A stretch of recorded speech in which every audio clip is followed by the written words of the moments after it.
Thank you for starting the live stream, Vane. I'll need permission to record in a bit too. Oh, yes. Let me make you. See, now I'm looking for the participant thing and that moved too. I'm gonna make you. Oh, I think I can't make. Vane, can you make Maricela co-host and then she can record locally? Yes, I just made you co-host, Marisela. Okay, thank you. Uh-huh.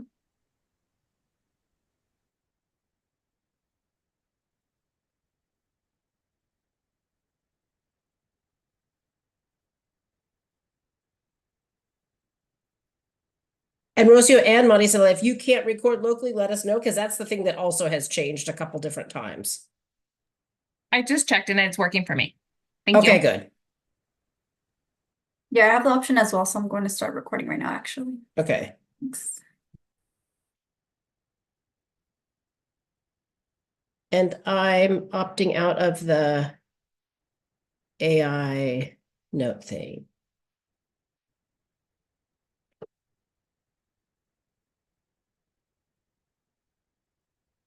Hey, Jessica. Hello, how's everyone doing?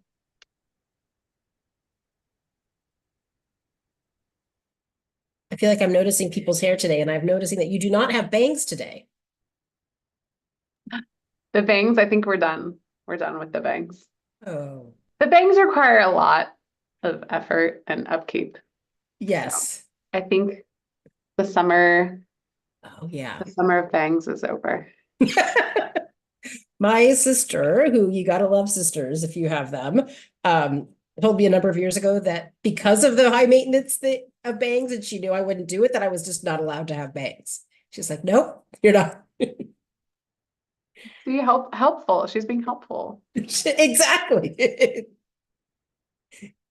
like, I know you think you like them, and they do look cute when you do the high maintenance stuff. If I had a hairstylist, like, you know, Live in. me all the time Yeah. on retainer, all the time, I would totally do them. Yeah. Yeah. Welcome, everyone. Gonna give it a couple more minutes. Hope you are all staying cool. Bienvenidos todos. Vamos a esperar unos minutos más antes de I empezar. think I thought I was recording, but I think I'm getting, if I stop the recording right now, I think it's the English. Yeah. Because I didn't push start recording. Can we test it really quick? Sorry. Yeah. Go for it. Test it. Yeah, it told me if I wanted to stop recording to the cloud. Okay, let me see. Let me see if I can try it again. And Rocio, is it working for you? Yeah, I'm still recording right now. Okay. Okay, so I think it's working then. Thank you. Okay. Welcome, everyone. We're figuring out some technical things, and we'll start in probably 2 minutes.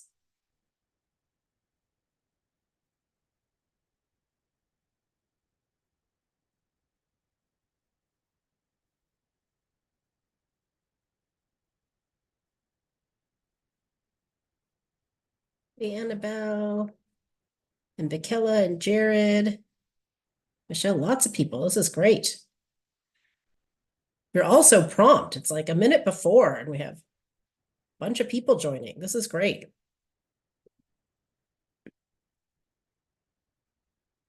Go for it, Bianca.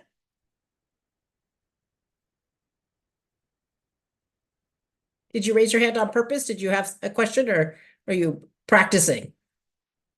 No, I do have a lot of folks here. Some of the ladies are here. I'm gonna put the channel in Spanish, and I'll put everybody that's here. Awesome. That's super helpful. Thank you. And thank you for hosting them, as always.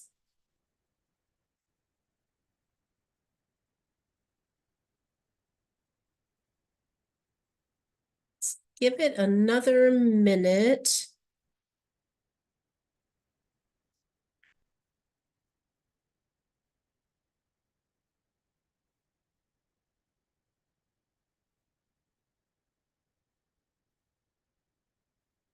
I'm going to share my screen while we're getting started.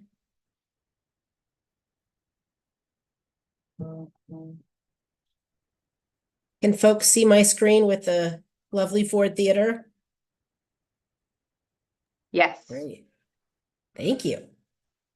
Well, I think we're gonna get started. We have a lot of exciting things to share today. And with an eye toward the in-person meeting in October. And so the first thing that we want to do is make sure that everybody is in the right language channel so that they could hear the meeting in whichever language they like to do. And so I'm going to pass it to Linguistica to let you know how to get in the correct channel. Thank you. Buenas tardes a todos. El día de hoy tenemos el servicio de interpretación disponible para aquellas personas que lo requieran. La función ya está activa. Si se están conectando desde una computadora, en la parte de abajo del menú de Zoom van a ver un icono que dice interpretación. Lo seleccionamos y luego seleccionamos español y silenciar el audio original para que puedan escuchar la interpretación del inglés al español. Y si se están conectando desde una tableta o desde su dispositivo móvil, tienen que tocar su pantalla y buscar la opción de los 3 puntos. Luego, interpretación de idiomas o language interpretation. Seleccionamos nuevamente el español, silenciar el audio original y al final le damos a la opción finalizado, terminado o listo. Ahora voy a dar las mismas instrucciones, pero en inglés. Hello, everyone. Today we'll have interpretation available for those who need it. If you're joining from a computer, at the bottom of the Zoom menu, you will see a word-like icon that says interpretation. You can select it and then select English. And if you're joining from a tablet or your phone, you can tap your screen, select the 3 dots, language interpretation, then you select English, and at the end, finish or done. Thank you. Gracias. Thank you, Diana. I want to take a minute to make sure that everybody is in the channel that they would like to be in. So please, I'm going to keep talking so that the interpretation is going, and please raise your hand or put a question in the chat if you're not able to hear in the language that you would like to hear in.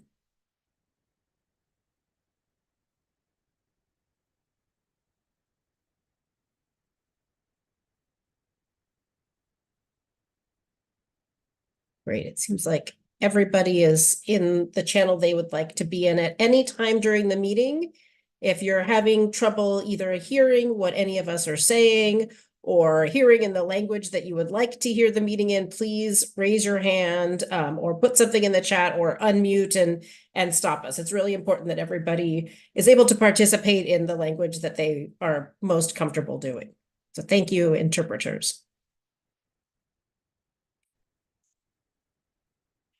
So welcome to our September Shafter CSC meeting. It's great to see everybody, and as always, we really appreciate your dedication to improving the air quality in Shafter.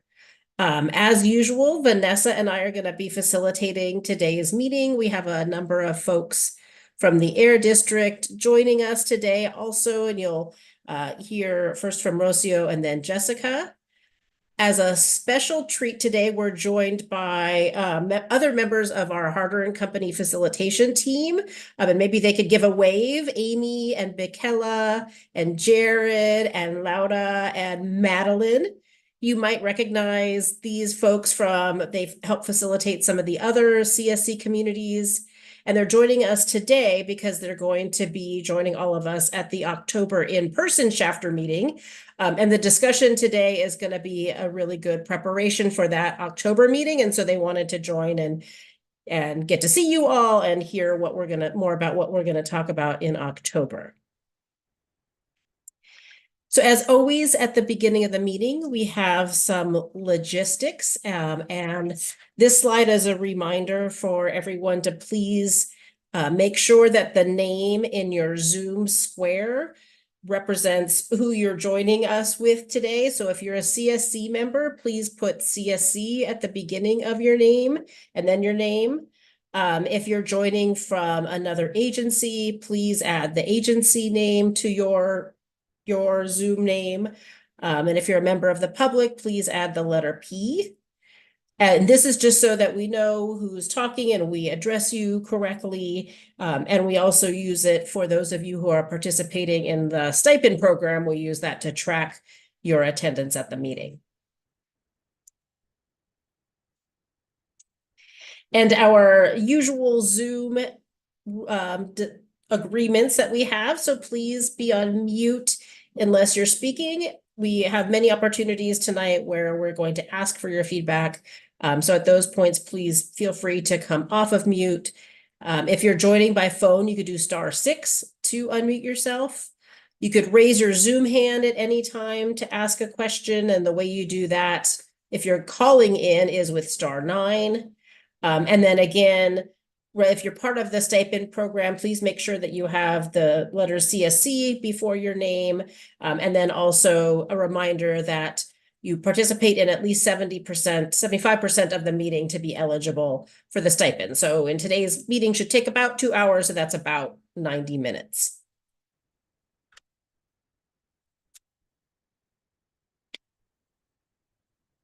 We have a really exciting agenda today. As always, this is a reflection of your all suggestions. This went a lot from the last meeting and from the agenda setting meetings.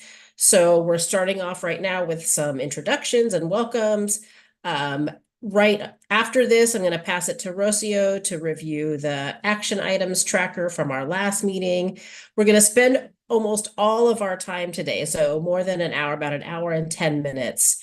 The Air District is going to share their SERP incentive measure strategic planning, and this is really what's laying the foundation for our in-person meeting in October. And so we're going to have a lot of time for them to share where the SERP measures are and what their some of their recommendations are, and a lot of chance for you to give them feedback on those in preparation for the October meeting. At the end, we'll have our usual set of things, the standing updates, the wrap up and next steps, and then a time at the end for public comment.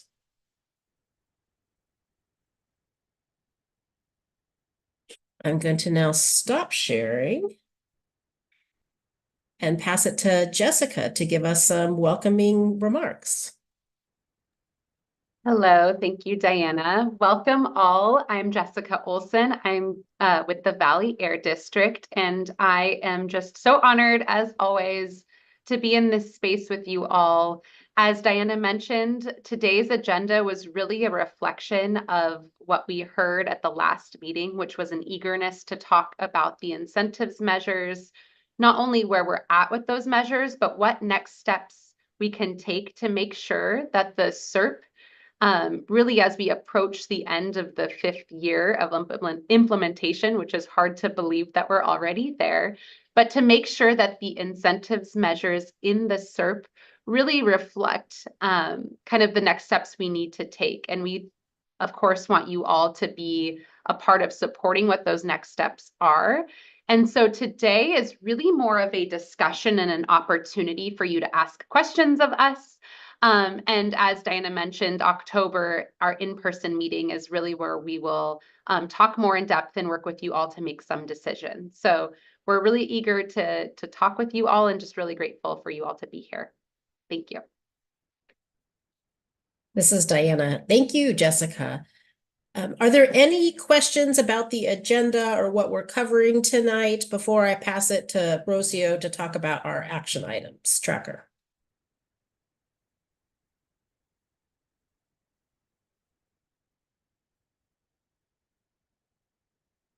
Great. So we'll move to the action items tracker. And as a reminder, because we're going to ask you about this at the end again, our team takes notes as we're talking, especially noting any action items, any things that you would like the Air District to follow up on, or that you would like us to follow up on, or a question that came up that somebody needs to get back to you about the answer because they didn't know. So we write all of those down so that we don't forget them. And at the end of the meeting, we share that list with you so that you could make sure that we accurately represented your question and that we got all of the things written down that you want us to follow up on. And the other thing that happens with the action items is that at the beginning of the next meeting, Rocio shares that list and then walks through the progress on those and what actions the Air District or whoever's action item it is has taken. So I'm now going to pass it to Rocio to talk about the action items from this is August meeting. Thank you, Diana. Hi, everyone. This is Rocio. I'm gonna go ahead and start sharing my screen so we can get started with the action items. Okay. Can everyone see my screen? Yes. Thumbs up. Thank you. Okay, so we'll go ahead and get started with the action item that is in the in progress section. So the first action item was for the Air District to reach out to the wonderful team to invite them to a CSC meeting to talk more about the wonderful industrial park expansion. So the district did reach out and the wonderful team will be present at a future CSC meeting to talk more about this. So moving on to the completed section of the action items. The first action item was for the Air District to confirm that the theft from the vegetative barriers has been taken care of. So the district worked with the wonderful company team to address the stolen oleanders, and Wonderful still will plan to complete all the 3 sites that were described in their application. So moving on to the next action item. The district will work with the CSC to identify the best space to hold a conversation about how to utilize the funds in the SERP that were dedicated for the pesticide notification. And so based off of the comments that we heard from the CSC at the last meeting, it was decided that the best space for this would be during a main CSC meeting. So therefore, we will discuss more on this in today's CSC meeting. Moving on to the next action item, to check if the district outreach team can be at the Saturday farmers market. And so unfortunately, the team was not able to attend this event, but they did have a booth at the Shafter First Fridays last week. And of course, we always encourage folks, if they know of any upcoming events that they want the district to be at, to always feel free to reach out to me or Michelle, who is the liaison for the outreach team, and we'll be happy to connect with you guys and see if that's possible. And moving on to the next action item, for the district to check when an in-person meeting makes sense. And as you've all heard, Diana and Jess mention, and it's on the agenda as well, but we are super excited to have an in-person meeting at the next meeting in October. And again, it's going to be at the Shafter Ford Theater. And moving on to the next action item, folks were interested in receiving another email reminder about the Kern Cog community workshop that they had. And so we did go ahead and send that out to the CSC after the last meeting. And that's the end of the completed action items. So I'll go back to the top and move on to the ongoing. And so we only have one here. And so this action item was for the district to continue to work with the city and county to identify important road paving improvement milestones for celebratory community engagement. And so the district will coordinate with the city and county to notify the CSC of any upcoming opportunities to celebrate these paving milestones. And that is the end of the action items. I'm happy to pause here and see if anyone has any questions or comments.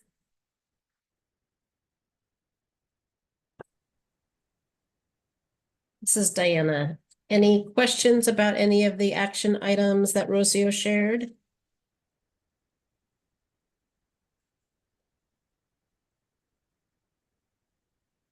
Thank you, Rocio.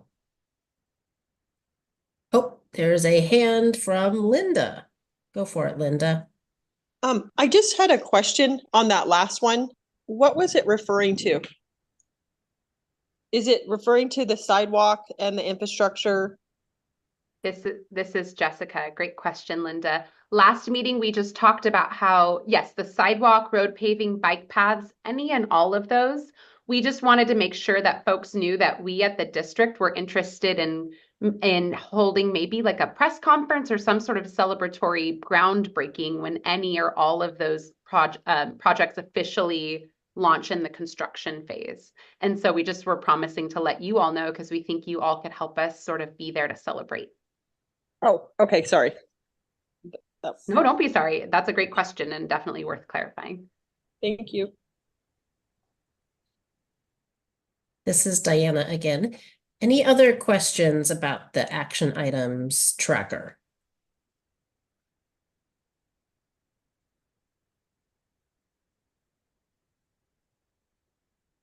Great. I think we can, Brianda. Hi, Diana. This is Brianda with CSC. Thank you. And thank you for the updates. I was just had a question in regards to the oleanders that were stolen and replaced. I just want to, I guess, highlight how awesome it is that they are being replaced. So really grateful and appreciative for that. And just wanting to know, like, maybe what the next steps would be to assure that we won't have any more stolen, or I don't know, it takes a lot of work to get those in, Yeah. and I'm just kind of wondering, like, what can we actively do to make sure that, we don't run into that issue, unfortunately. This is Jessica. That's a great question. We worked really closely when we heard, obviously, it's not ideal. And so I think Wonderful Company is equally interested in making sure, I think all of us are equally interested in making sure that doesn't happen. As we all know, of course, these are being planted along public roadways. That's sort of the main point of the vegetative barrier, right? And so the location of them can't change.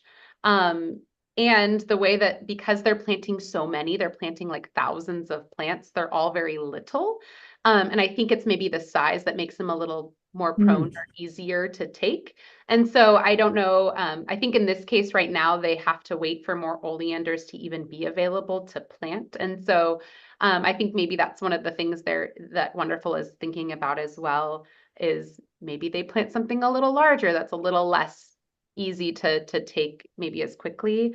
But we'll certainly work with them to make sure that they, again, are equally interested in making sure they protect their investment as well, because they put in, time and effort and are wanting to maintain them as well.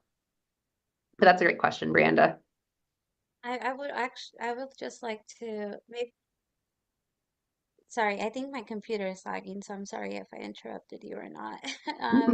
I just wanted to add, like, that's really great that they they also want to avoid that for future reference. But I'm thinking maybe the community doesn't know that this is coming, like those um like they're coming from like community efforts. So like that kind of goes along with doing the celebration of, like just having a message out there, like just so the community knows, like, we work really hard to get these in, and let's celebrate and like not steal them, Yeah. just kind of like getting the word out there. But yeah. That's a really great point, and I wonder if that's something we can not only, of course, work with Wonderful on, but you all on celebrating and communicating out, not just, hey, come to our meetings or opportunities that are upcoming, but also things we've done in the past and what they were for. So I love that idea. And maybe later we're going to talk a little bit about outreach when we have our outreach update.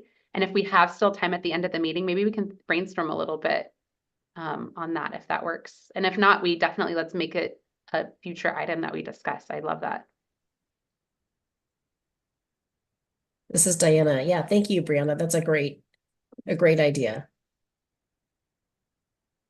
So we're going to move on to the part where we're going to spend the most time today, and that's the SERP incentive measure strategic planning.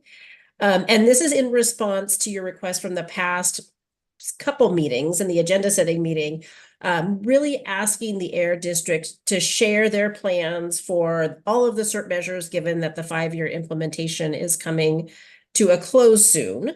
And in the last meeting, you were specific in sharing that you wanted, after the air district shared their plan, some time for you to process, and then if there was any recommendations or anything that you wanted to get consensus on, that we do that in an in-person meeting. And so we really listened, and the air district really took that to heart. And so that's the impetus for the October in-person meeting. And it's really happening more quickly than we usually do in-person meetings, specifically because we really do want to get your input on what the air district is sharing today. So as Jessica said at the beginning, the goal for tonight is to really share information with you. Of course, ask all of the questions that you would like, but we are not asking you to make any decisions today. Again, the decision making will be all at the in-person meeting as you requested. We have a good amount of time, an hour and 10 minutes about for this agenda item. So please ask questions. There'll be some times to stop and specifically get questions. But if there's something you don't understand or want to talk about more, please raise your hand and we could do that. And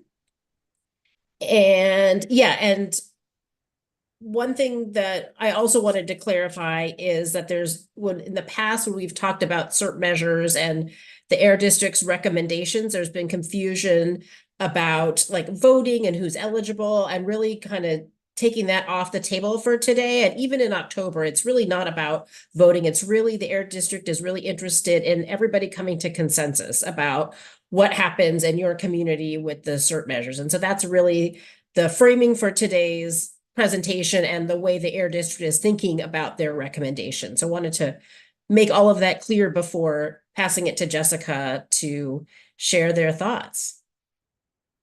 So take it away, Jessica. Thank you. This is Jessica. As described right before I share my screen, today is really about discussion. We're going to share a couple of concepts and ideas, and we're also going to get a chance a little bit to celebrate a lot of progress we've made.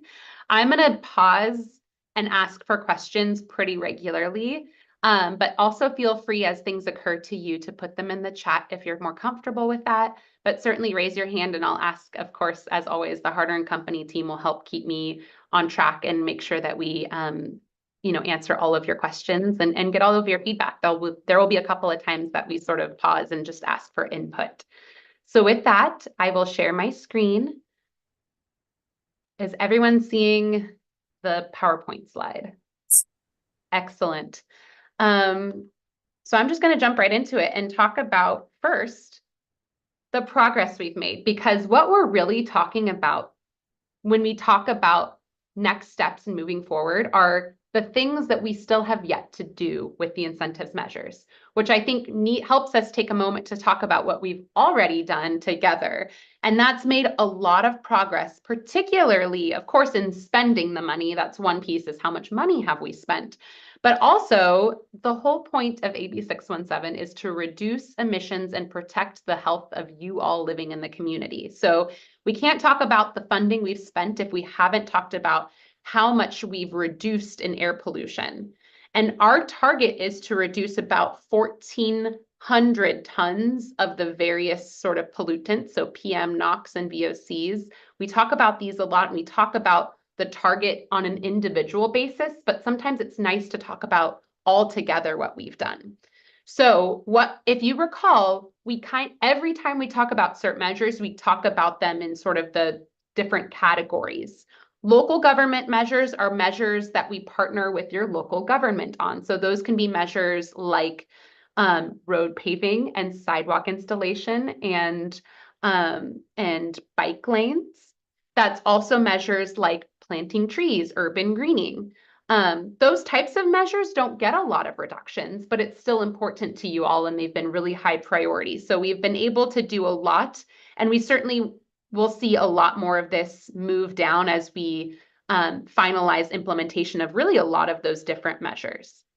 The residential measures are the measures that you all get to take advantage of. So that's replacing your car, repairing your car, lawn and garden equipment, air filtration devices. In some cases, like lawn and garden equipment and car replacement, we do get a lot of reductions. And other cases, like air filtration, we don't get any reductions. However, of course, those measures protect your health a lot. So they're super important to you all and super important to us. So that's why that's a little bit more than local government. However, as you all know, and we've talked about so many times really over the past 5 years, the agricultural and sort of industrial area, because a lot of heavy duty equipment is involved, tends to be where the most emissions happen within any community. And in particular, you all had a target of reducing over 1,000 tons of emissions, and we are almost 80% of the way there toward our target because of these measures. This includes low dust harvesters and tractors, trucks, that sort of thing. That's what's in this bucket. So I just want to frame that a little bit, because as we talk about the progress, you'll see we've made a lot of progress, but we still, all of these like darker colors are still the measures we have left to go. This is a reminder, these are all the measures that we've completed. That doesn't mean we still can't move money into them. That's a lot of the discussion we'll have with you all. But these are the measures where we have, based on the targets in the SERP, already spent or are close to have, already identified who we're going to spend the money on. In some cases, we're working on a contract. In some cases, the equipment's been in service for years and years. So that's just something to be proud of. And I think one of the best ways to show that isn't just in these pictures, but we also show how much funding for each of these measures has been spent. And so that's here. So I share this with you because it's nice to talk about what we've done, but we also know that there is a lot to do. And we want to talk about how to do it and what it means. And so what we really want to do is talk about, well, how do we get measures to be completed? And so what does it mean to complete a SERP measure?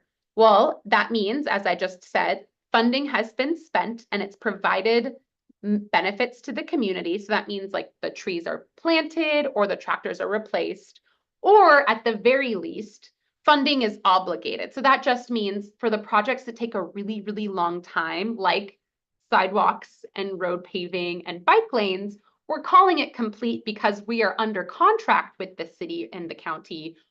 But of course, as we've just talked about, we haven't even broken ground. But we're saying that the money that's ready for those, that's already attached to those projects. And so we're calling it complete, meaning you all brought it to the finish line for the SERP. And now we work with the city for them to bring it to the finish line for you all. So I just wanted to stop and share that context.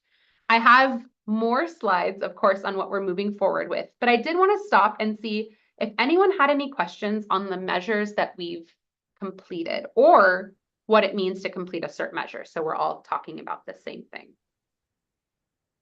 This is Diana. Jessica, Bianca posted a question in the chat. And Bianca, maybe I need some more context on this. Does that include ag burning for industry piece? This is Jessica. I can help add to that. Got ag burning, Bianca, when we're talking about this, ag and business measures, ag burning is certainly included. That is one of the measures, yes. Does that answer your question? Is that the industry piece you were asking about? Go ahead, I see your hand. Sorry, I wanted to add to my question. Does that also include funding that the district has for industry in the SERP from the 617? But I do know that part of like the agriculture burning, there's money already allocated, or is it just simply from the 617 money that the money's gone, or has the district put their own money in that group? Great question. This is Jessica. When we're talking about complete and when we're talking about what we're taking credit for from the SERP, your SERP had included $1 million for alternatives to agricultural burning. So that's what we've completed and that's what we're mentioning here. Overall, since the beginning of time, there might have been more included and more alternatives to ag burning outside of your SERP funding that has been included, and that's not taken into account here. So we certainly can make sure we double check and see if there have been additional projects outside of your work, outside of your SERP, and see if that's included. But just because we wanted to show you what you all allocated and what was spent, this just includes the SERP funding. Go ahead, Bianca. Sorry, I also have another piece for the residential piece. Yes. I know that Valley Can has been doing their events, and a lot of applicants are still waiting. There's a long line for applications. Are you also considering those folks that already have applied or that just gotten their acceptance letter and received their card? Really, really good question, Bianca. We'll talk a little bit more. I'm glad you mentioned that. We're going to talk a little bit later about the outreach and kind of next steps as in general on the Replace program. Anytime someone is going through the process with us and they are about to go get their car, that is included in the overall reporting. So when we're talking about that project being completed, we, though, just for the terms of this particular slide, we aren't calling a measure complete until we obligate all of the money we all worked together to allocate. So each one of those projects, yes, in terms of how much we've been able to do on the SERP tracker that we send you all, that's the number that's included in that SERP tracker. Does that make sense? The SERP tracker is different than this. This is just what's been complete for a whole measure. Yes, I understood it. Thank you. Awesome. Thank you, Bianca. Great questions. All right. Well, as we move forward, I just want to set a little bit of context for how we move forward. Now, as you just saw on that last slide, that was a lot of measures, but of course it wasn't every measure. There are still measures out there that have funding. In some cases, some measures have just a little bit of funding. In some cases, some measures have all of the funding, meaning we haven't spent any of it, and there are various reasons why, and we'll talk about those. And in some cases, it's somewhere in between. Maybe we've spent some and we haven't been able to spend it as quickly as we thought we could. When CARB adopted AB617 and they put together the blueprint for the SERP, or the Community Emissions Reduction Program, the SERP was really envisioned to make these emissions reductions possible within 5 years. So to implement all of the measures within a 5-year time frame. So your SERP was adopted by CARB in 2020, February of 2020. So that means 5 years is February of 2025. When CARB adopted their most recent blueprint, Blueprint 2.0, they outlined a few steps for working with you all and with the district to sort of check in with CARB and check in with you the progress we've been able to make in 5 years. And in doing so, CARB asked that the Air District and the CSC work together to, sometimes the word is triage, but really categorize different measures into, we're going to call them buckets, and try to see how we can move them forward. These are, again, for the measures that we've yet to complete. All of the completed ones we get to celebrate, but for everything else, we need to figure out, okay, it's been 5 years. We need to either move them forward or move the money around, basically. And so thanks again to you all and to Bianca, especially for being vocal about today. You're going to hear me talk about the buckets, and you're going to hear us talk about where we think the measures go. But this is just the discussion piece where we can all talk about it and ask questions. And then in our October meeting, we will try to solidify some of these decisions together, where we can come together in person and talk about them in depth a little more. So I hope that makes sense before I dive into this. So I talked about buckets. It's just the best way for us, some of us, to visualize things. If you just take each of these measures and their little blocks or their little balls, and you can just sort them into buckets. The first bucket is sort of the simplest bucket of ones that we have yet to complete, and that's, let's just keep going. Let's continue funding them until the money runs out, or until next year, in a year from now. We'll reassess in a year. So hopefully by next year, we've actually completed the measures because we want to get them out there as soon as we can. But if we haven't, next year we'll check in again with each other with CARB and have a new plan forward. Maybe it's a new outreach plan. Maybe we just need to kind of reapproach how we spend that funding. So that's bucket number 1. Don't worry, when we go to bucket 1, I'll explain what it is. Bucket number 2, those are the measures, and you all have worked on these with us a lot, that there's maybe a lot of evidence of lack of interest. Maybe there's lack of need, meaning everyone's kind of already done it. And so the measure was really well intentioned 5 years ago, but no one really wants the funding anymore. And so as we've already done with you all, that is a measure where we want to take money out and move it to something else. And in this case, we now have a bucket name for that, and that would be bucket 3. So bucket 2 are measures where there's a lot of funding that isn't moving.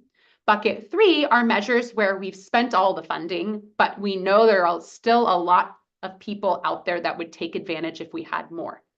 So that's the idea with bucket 3, as you have already done with us. Bucket 3 are measures where we know there's interest, we know there's need because we're down to 0 funds remaining, and we know we have money in bucket 2. The final bucket are measures where it's sort of like bucket 1, but by February, we're done. There's maybe not a lot of funding left in it. We think we can ramp up outreach and really complete it by February. And there's just a couple of measures that we're proposing to go in there. So there might be some questions. I actually think it's probably best we'll go bucket by bucket to re-explain what they are, because it probably just makes more sense if you see the measures in there. So I'm going to go to this slide, but I'll sit on this slide for a while. Michelle, I see your hand, and I'm happy to take it now, or if it makes sense to happen. I think that you're actually where you're heading with the buckets. So this, because when you talk about bucket 2, well, what are those things? So this yes, these that are is exactly right. Okay, so sorry, I was a little ahead of the game. Don't be sorry. Okay, I'm glad you said that, because that's exactly right. This is Jessica. Each bucket I will go over, and then also go over which measures we think make sense in those buckets, if that helps. Awesome. Okay, so bucket 1, these are the ones we want to keep going after February. And that's because we just got some of these going, or we think there are a lot of opportunities for outreach we've yet to do, or we haven't started, but we have some concepts. And so I'll just go over each one of them really briefly. The first is residential air filtration. We really, really want to keep working on this because we have a lot of funding left in this measure. And we actually think we can do a lot of great work on this. One of the things I'll mention, but we're happy to go into it a little bit more, is we've reached out to in-home daycare facilities who are interested and who have already started to take advantage of the program. But we also just know that as we meet people at First Fridays or other events, there are still households out there that are just learning about this, and we want to continue to make happen. So we are proposing that we keep going, and then we reassess at a later date, probably no later than next year, to see if it makes sense or if we need to kind of revamp what that program looks like. Residential vehicle replacement, Bianca just made the very good point. This is how much money is left. There was $6 million, but we also know that this program will continue to have, it's very high demand. Lots of people are taking advantage, and we'll talk a little bit about the outreach later, but we also want to keep this open and not stop it in February, because this is a program we just finally launched, and we know that there's a lot of opportunity there. The same thing you'll hear a little bit later from Michelle on our outreach team. The residential vehicle repair program, that's the tune and tune up program, also just got launched, and we haven't even had our one event our new event in the community yet. And so that, of course, is not something we're going to say is completely done in February, since we just finally had the opportunity to keep going with it. And then finally, it was mentioned in our last meeting, but there is funding for, it was called Funding to Develop Pesticide Notification. And this is a measure we want to continue funding until complete, because we've yet to really identify what this funding is used for. That's because The state already is developing, as you all know, a statewide notification system. And so we need to work together to figure out what the best use of this funding is. And because we might not be able to 100% do that, work with CARB to get it approved and work with the district to get it approved all within that time frame, we should allow ourselves more time to work with you all and get some support for what that looks like.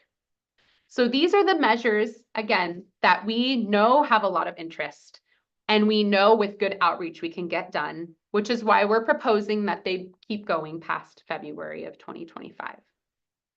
I'll pause there. Bianca has her hand raised, and anyone else, please, I'll pause at each one of these slides and I'm open for discussion and just kind of, again, we're not making decisions tonight, but I want to inform you or have you inform us, whatever makes sense. So Bianca, please. My question is on the pesticide, you were mentioning that there's only 120 in the SERP that we adopted. There was 250,000. Half of them were coming from CARB and half of them are coming from DPR. I know that DPR has their own statewide notification, but I think there's opportunities for the Ag Commissioner to do more than what is out there from the statewide, or implement something that is at the end of the day beneficial for the community. So I was wondering what's happening with the other 125,000. This is Jessica. Great question, Bianca. And what you just said is something that we want to work together and maybe work with the Ag Commissioner on, or even DPR on, whatever makes the most sense. But because, well, a couple things. One is that the pesticide notification funding, the amount that the district was committing was 125. So that's why that's the district amount. And again, to what you just said, Bianca, it was originally intended to support DPR's commitment to develop that notification system. And they already developed it without using the funding from the district. So we as a district have 125 together. To your point, one of the things we were brainstorming is whether or not we could, once that program is developed and launched early next year, we were wondering if it makes sense for you all. We would like to, at the district level, take a leadership position in working with the Ag Commissioner, DPR, or whoever else makes sense to provide, whether it's maybe mini grants to community groups to help do outreach and make sure folks know about the notification system, or maybe work with DPR to do outreach, or work with the Ag Commissioner, or maybe all three of those groups, and using that funding to do a concerted outreach effort. So that funding is still toward notification, but now it's for folks to know how to use the notification system. So that was just an idea that we can throw out there and work with you all on. But to clarify your first part, the 125 is what the district's commitment is, which is why it's here in our budget for your SERP. So there's a potential for us to work as an outreach, or can we use it in a different type of pesticide, not notification, but a pesticide reduction in the area for this area, working with the Ag Commissioner? Maybe I'm just, when you say pesticide reduction, I'm maybe not clear on what you mean. Can you clarify? So we've been working with the Ag Commissioner outside of here, having outside meetings.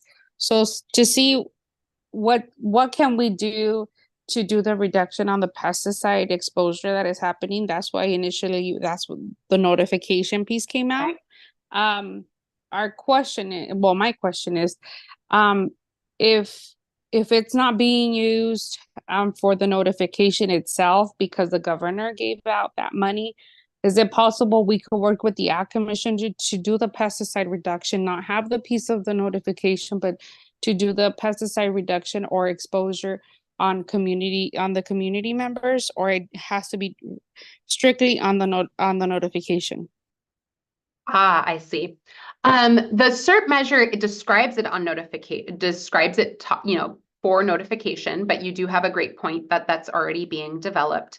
And so I wonder if maybe as a next step, I know we talked about it being, you know, a group discussion, but maybe first to have a meeting, the district and maybe some folks on here can assist us, is to just understand what 125,000 can do and what the scope could be. That way, maybe we come back to, maybe that's one of the discussions in the October meeting or November meeting is, hey, this is what we talked about with the ag commissioner and or DPR.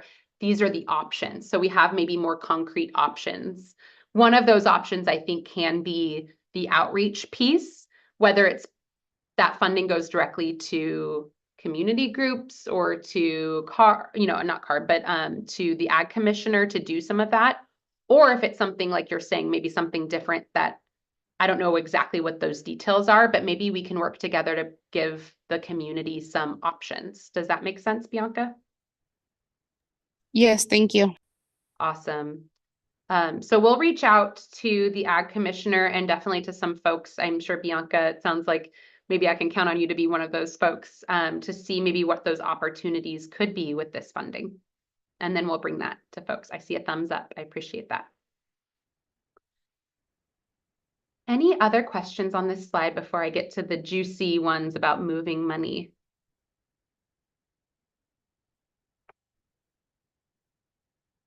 I appreciate it. Awesome. Okay. These are the funds in bucket 2 that we've tried really, really hard. And I will just caveat, we are not necessarily talking about eliminating funds from this category, but the funds in bucket 2 are measures where we're struggling to get money moving or struggling to find partners. And we think we can move some funds, and we'll talk about it on the slide after this, to a few other measures that we know need funding. And these are great measures to move from because they have a lot of funding left.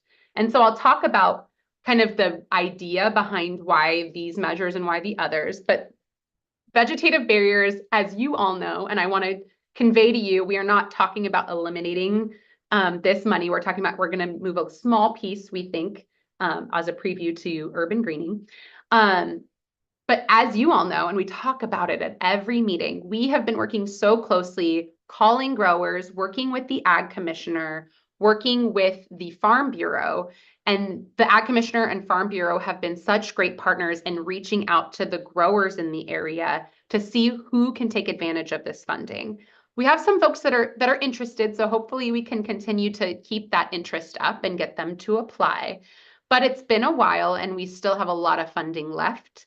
And as we talked about, we do have a time frame that we're working with, and it's really critical that we spend the funding as best we can and as quickly as we can, because there is a time frame associated with spending the money.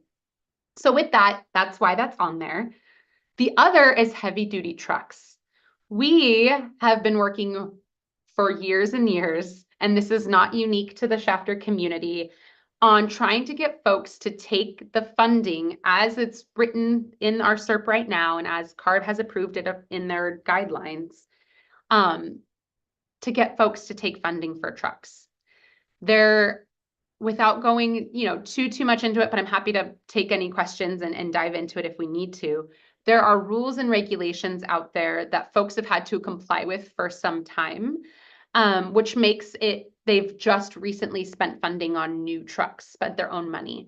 And the SERP funding doesn't pay for 100% of their truck. It pays for a percentage, maybe close to 50%. And an electric truck is really expensive, at least the few that are out there right now.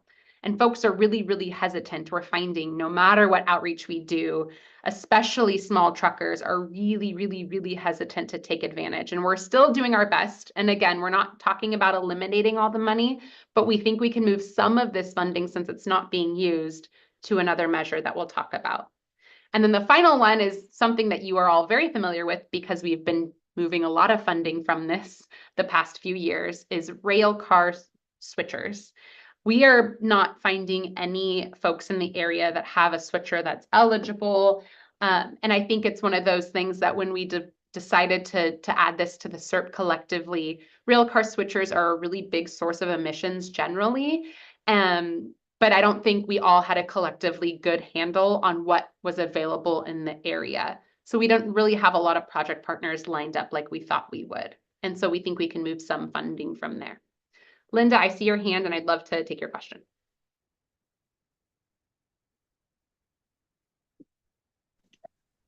Hi, so I had a question on these heavy duty trucks where there's 4 million left. What was the original amount that was in there? 4 million. Okay, so nothing's been spent. Is there a way that we can reduce some of the stipulations? And I don't know what they are. Yeah. For these people to incentivize to buy them, because we all know this is coming, right? And then I don't know what the outreach has been to some of these people that might need the trucks. Right. I think I've brought it up before with, Yes.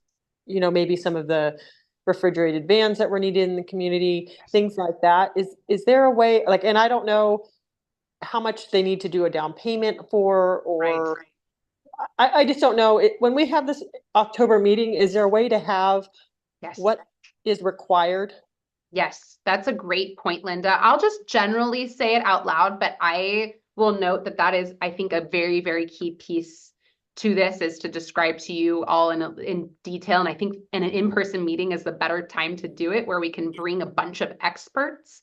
But yes, I'll just generally say that we cannot, and this is something that CARB will not allow us to do. Even if we put in a project plan, one of the things we cannot do is pay for compliance, meaning if folks aren't yet meeting the requirements they need to, which hopefully everyone is, if folks maybe, for example, don't have a registered vehicle because they don't have the requirements met by having a new clean vehicle already, we can't pay them to replace that vehicle with an electric one because we require that they have like a registered vehicle that's already meeting the state rules and regulations. So that is one piece that has stopped some people from being able to participate. I say two of the bigger pieces aren't really stipulations so much as just either financial or honestly just implementation barriers. The financial one being the way that it's written right now is that we don't pay for, like, it's not like we pay 100%. So they still have to come up with the money. However they finance it, or to your point about down payments, that's sort of up to however they get their funding on their end.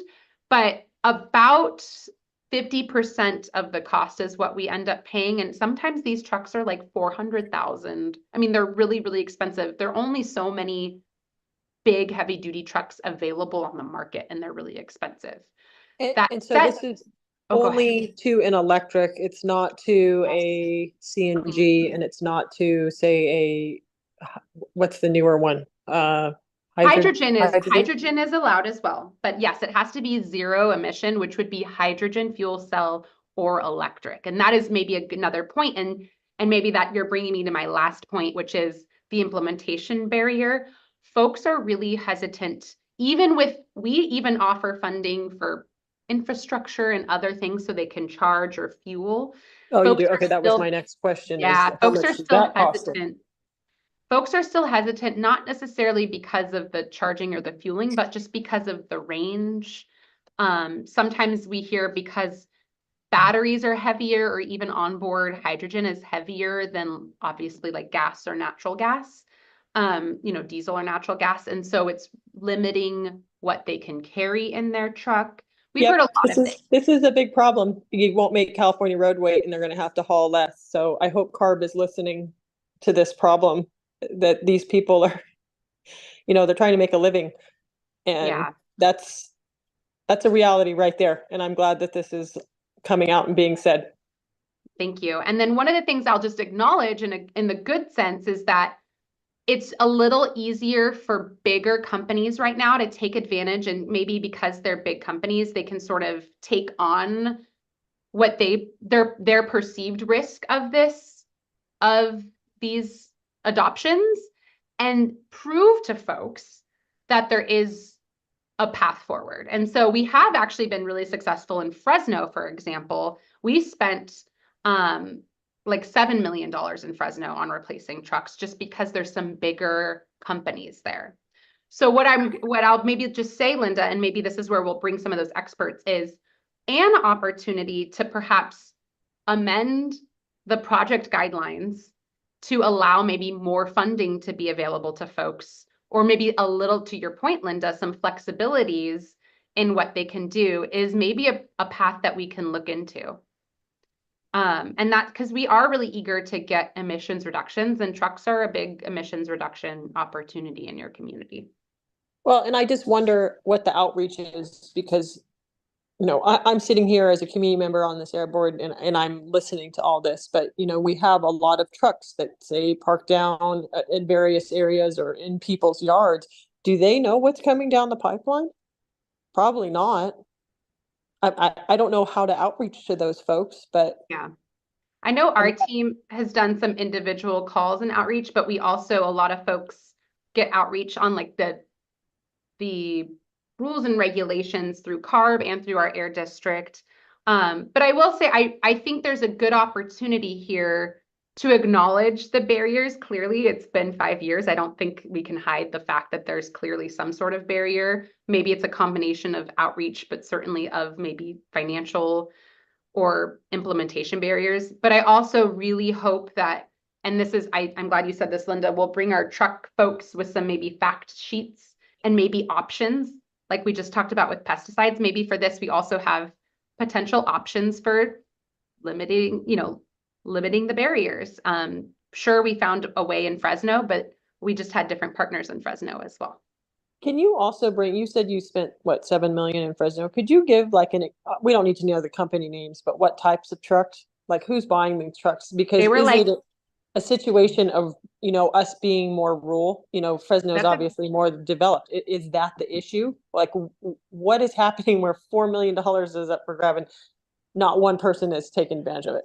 that's I a mean, great, I think it's is just it the CARB stipulations? Is it the truckway? We don't know. I'm right. just curious what's No, happening. that's a great point. And maybe that's some of the conversation, maybe one of the, when we bring our truck folks, we also have them kind of maybe from their perspective, they're the ones talking to people. They can bring some of those barriers directly that they're hearing from the Shafter folks.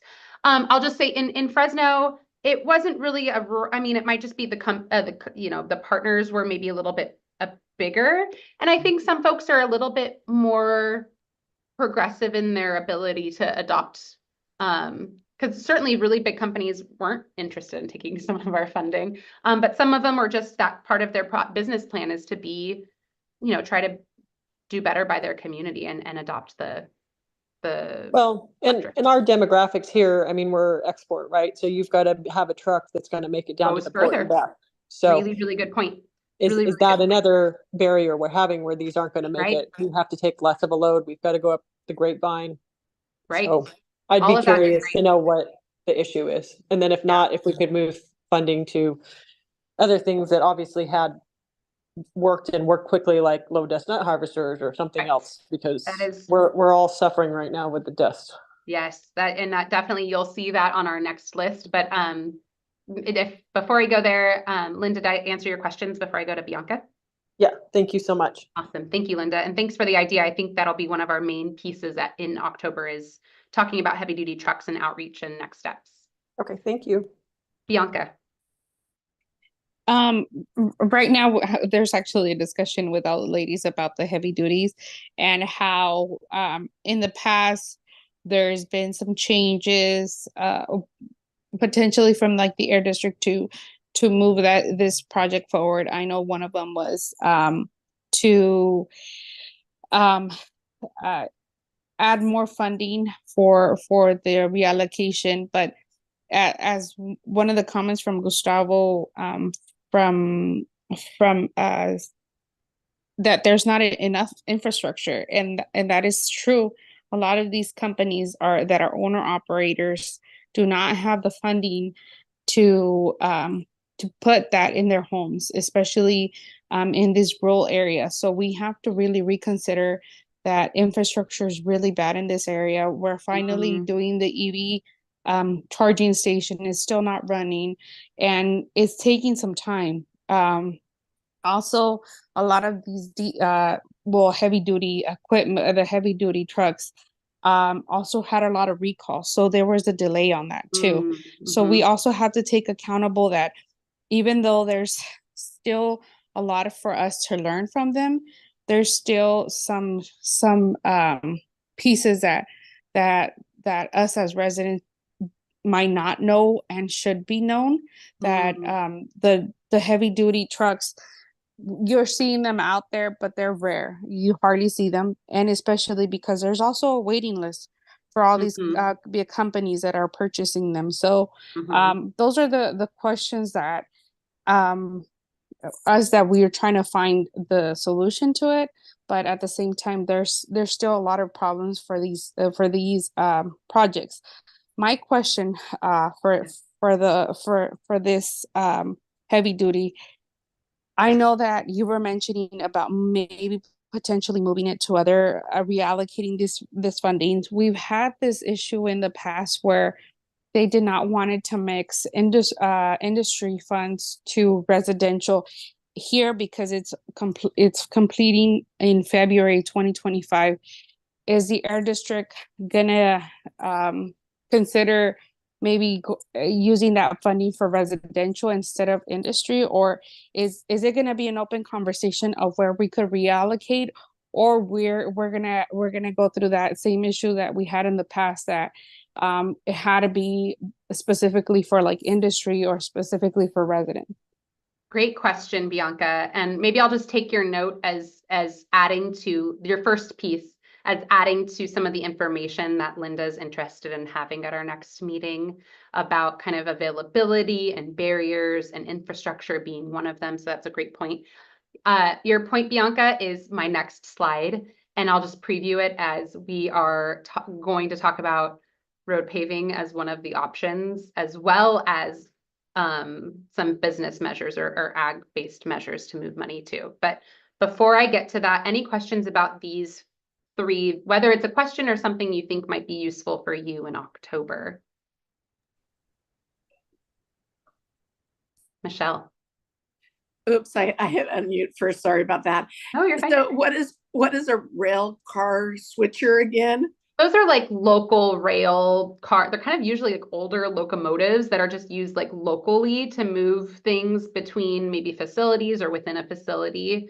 We've done a lot of outreach to folks, and just there haven't been either anyone that has one that's available to be replaced, or just anyone, maybe that doesn't even have who we thought maybe had a switcher, maybe no longer has one. And so I think there's only like really one spur really in the sphere of influence, and I don't even know if they use it really anymore. That's exactly what we've found. Thank you, Michelle. That's right. So that's why we've slowly chipped away at that money. We've used some of it for residential air filtration. We used some of it for vegetative barriers. So we have, to Bianca's point, we have moved money from these measures to residential measures and to community measures, and we're proposing to move some more of it. Thank you, Michelle. Bianca. ¿Esa soy yo? Sí. Hola, buenas tardes. Mi nombre es Maribel Valle. Con referente a los camiones eléctricos que ustedes dicen por qué nadie está interesado en aplicar en los camiones eléctricos. A mi ver y a mi poca experiencia en este lugar, no esperen nunca que un dueño de operador vaya a aplicar para ese dinero para comprar un camión eléctrico. No lo van a hacer. La única forma que hay que ese dinero se pueda ir, si quieren que agarren camiones eléctricos, es que ustedes se lo ofrezcan a Amazon, que está en la 7 Standard, porque solo las compañías grandes, tengo entendido yo, ya hicieron órdenes de camiones para el año que viene. Compañías grandes como Amazon, como el UPS. Esas compañías, tengo entendido, son los que ya hicieron órdenes, que ellos mueven muchos camiones, pero una persona, un dueño de operador que tenga 2, 3 camiones, en ningún momento compraría un camión eléctrico, porque para una persona no funcionan esos camiones, porque ellos manejan lejos, tienen horario para llegar, para entregar. Entonces, esos camiones eléctricos hay que ser conscientes de que a estas personas no les sirve. Las compañías grandes tienen pues muchos camiones que si un camión eléctrico se les queda, simplemente llega otro de reemplazo, o mandan otro camión, recoge su producto y lo lleva. O simplemente ellos van a tener camiones eléctricos y también de gasolina. Entonces, ellos van a probar, porque esta vez van a probar. Tengo entendido que ya ordenaron sus camiones. Ok, ellos van a probar. Si a ellos les funciona, van a seguir ordenando camiones. Si no, las compañías simplemente los entregan de regreso, porque bien sabemos que las compañías grandes compran camiones, los usan 2, 3 años, los regresan y compran otros camiones, porque ellos no manejan camiones viejos. Sin embargo, un dueño de operador que tenga 1, 2, 3 camiones no se va a dar ese lujo. Ellos tratan de pagar esos camiones y quedarse con los camiones. Por lo tanto, a mi experiencia, no funciona. A mi ver, el único que podría estar interesado en agarrar ese dinero para camiones electrónicos, Amazon, aquí en Seven Standard. Así es que no sé si lo han ofrecido a ellos, que sería la única persona y que querría agarrar ese dinero, porque yo tengo entendido que ellos sí han hecho órdenes. A lo mejor Amazon no está enterado que existe ese dinero aquí en Shafter. Si ustedes le hacen saber a ellos, ellos tal vez pudieran meter la aplicación para aplicar para ese dinero. Gracias. This is Jessica. That's such a great point. I don't have the details of exactly who we've reached out to. I do know that we were eager to always start with the small folks first, but you bring up such a great point, and that's exactly what we're hearing. So I'll make sure that that outreach has been done, and we'll bring that update to you all in October. I still see a hand from Bianca. I don't know if that's just a hand that's still up. Awesome. Okay, I'm sure you're all eager to see where the proposed funding is going, so I won't make you wait any longer. So just to kind of show you, each one of these lines up with the 3 measures that we're showing here, which are measures that measures that work really well. We are out of money for. They're measures that you all prioritized, whether the measure itself was a priority for you, or at the very least with low dust harvesters, the dust itself and the emissions itself is something, even was just mentioned just now, is something that is such a high priority for you all to want to tackle. In each one of these, we ran out of money pretty quickly once we launched it. And we know that we have interest because we've already talked to folks. And so you'll see on my next slide, we are not proposing 0 for these. That 0 means we are out of money. So the next slide is what we're proposing, at least to start the discussion with you all on. So these are the places where we feel we can have opportunities to shift money to support projects we know are in the area. And this is just our starting point for discussion. As you can see, we're not proposing to move all of the kind of the giant, $8 million that you saw on the last slide. But we are proposing to do 3 things, or at least to prioritize sort of in this order, 3 things that make sense to us based on the SERP goals. And that is to, again, reduce emissions.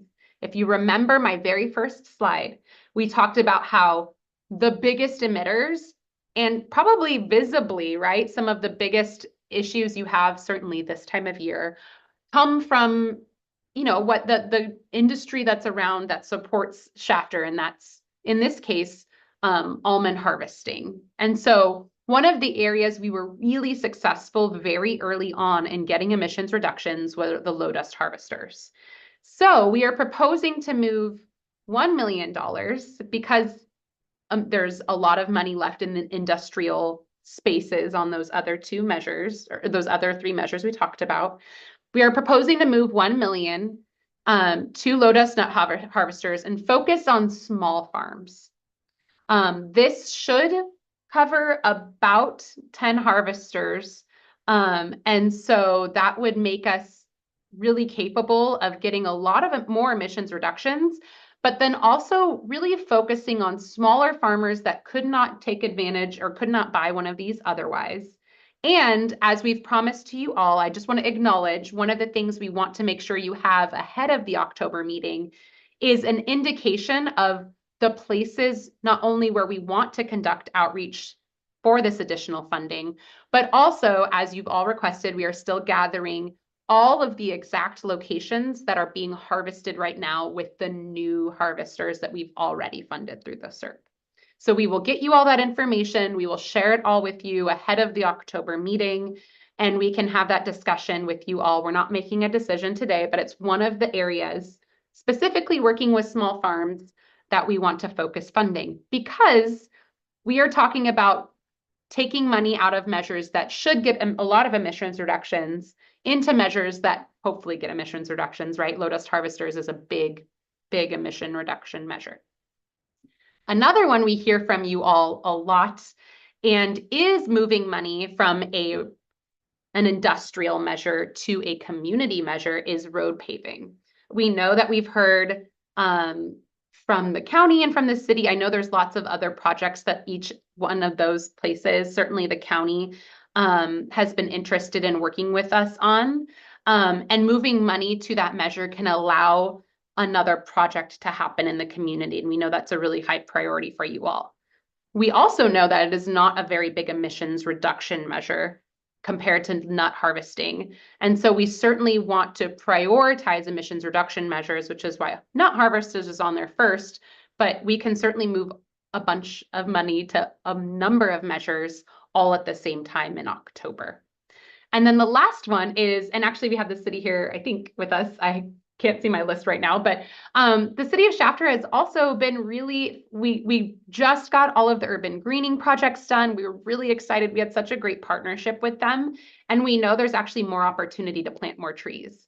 And so we were proposing to take some funding from the vegetative barriers measure, just $100K, which, you know, is a lot of money to as an individual, but to your SERP isn't much, out of the vegetative barriers and move it to urban greening. And the idea being, we already know we can spend that money. The city has been really interested in working to take the locations you all prioritized a long time ago and keep finding ways to plant trees. So these are the opportunities we think make the most sense. And these are the opportunities we want to keep giving you more information on leading into, and certainly at the October meeting, to see how we can work together to support funding shifts. So I'll pause there to see what questions you have or what things you want ahead of the meeting that will help you all make that decision in October. And I see Bianca. So, for like the nut harvesters, I don't think it's correct to do the voting next time, because we've been asking for that list for a good amount of time. We still haven't received it, and reallocating money to the places that we don't know, and knowing that that information in the in-person meeting is going to be too short. I think we should reconsider on giving back to the industry, because we, at the moment, we don't know where these nut harvesters that have already been given out, where they're locating, and if they're a repeated offenders, because we also need to do our work also outside of this project, to see if there's any violations for all these growers that at the end of the day are still doing emissions in the area. I think we should hold down in reallocating the nut harvesting. Industry has been receiving a lot of money. I know that it's one of the biggest polluters there, but it's covering a problem with a little band-aid. And I really do think that road paving is something permanent that is going to be in the community, is going to stay there for a very long time. The city of Shafter plus the county are open to present projects out there. I do see David Couch, representative there, and I know that they've been working really tremendously and bringing projects out to the community, but because of the lack of funding, it hasn't been completed. I think projects that are going to be visible, tangible, are necessary for the communities, not nut harvesters that have already been completed. We haven't seen any reduction. There's still a lot of emissions in the area. As Linda mentioned, there's still a lot of when it's harvesting season, there's a lot of dust in the area. There hasn't been a complete reduction. I do hear and understand that small farmers do want to take advantage of these, but if it's not going to be measurable to the residents, it's going to be outside of the in between like the 7-mile boundary, and it's not directly helping communities that live like right now. I'm actually in one of the communities, one of the community members' houses, and right behind it there's a big polluter. I'm pretty sure they don't have a harvester. Those are the farmers that should be outreach, that are directly impacting the community, not outside of the area, or that are in the 7-mile radius but not directly helping the community. This is Jessica. I have a couple of things. One is, Bianca, we've shared the locations, and I'm happy to share them again, just where folks can go and click on every single harvester and tractor that's happened in the area. One of the things we want to add to that is show you every single parcel of land that they farm, and we want to get that to you ahead of the October meeting, but that's okay if we don't make a decision in October. I hear you. We want to just answer questions as best as possible. And to your point, we can also move money and prioritize locations perhaps too of where we do that outreach. To your point, Bianca, we have actually replaced 25 harvesters in the area. They do operate in the area. Not only that, but we also acknowledge, to your point, there are so many other harvesters that aren't required to be that clean harvester.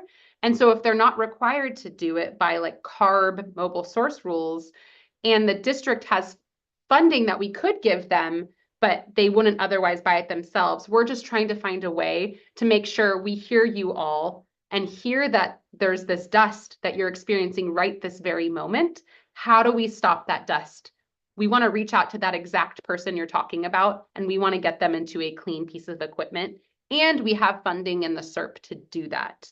So I hear you. I think folks still want more information to make that. We don't have to, some of this, we can make some decisions in October and not all of them. That's totally okay. But I don't want there to be, I just want you to know that we keep hearing and we acknowledge that dust harvesting or dust from harvesting is like the biggest source, certainly this time of year, of folks' concerns. And so we just want to make sure that folks know that there can be funding available, while we also support other pieces like paving and sidewalks. And so that's something we're really eager to make sure at the end of the day, that reduction is permanent as well. We make them destroy the old harvester. So it's not a temporary fix. That new harvester is the only thing that they can then use. And that's something that is required. We go out and inspect and make sure that that happens. And so what I'm hearing is we still owe you all every single plot of land that's being harvested, or should be, with these new ones. But I also want you to know, if we don't replace them, you know, we might still continue to see these problems. And so we're just hoping to try to find a solution where we can permanently, at least the best we can, reduce the dust from that operation. So that's the goal with that measure. And we definitely owe you more information. And in October, if we just want to make a couple decisions and want to save another decision for the next meeting, that's totally okay. Whatever helps us all feel like we're all on the same page will work for us.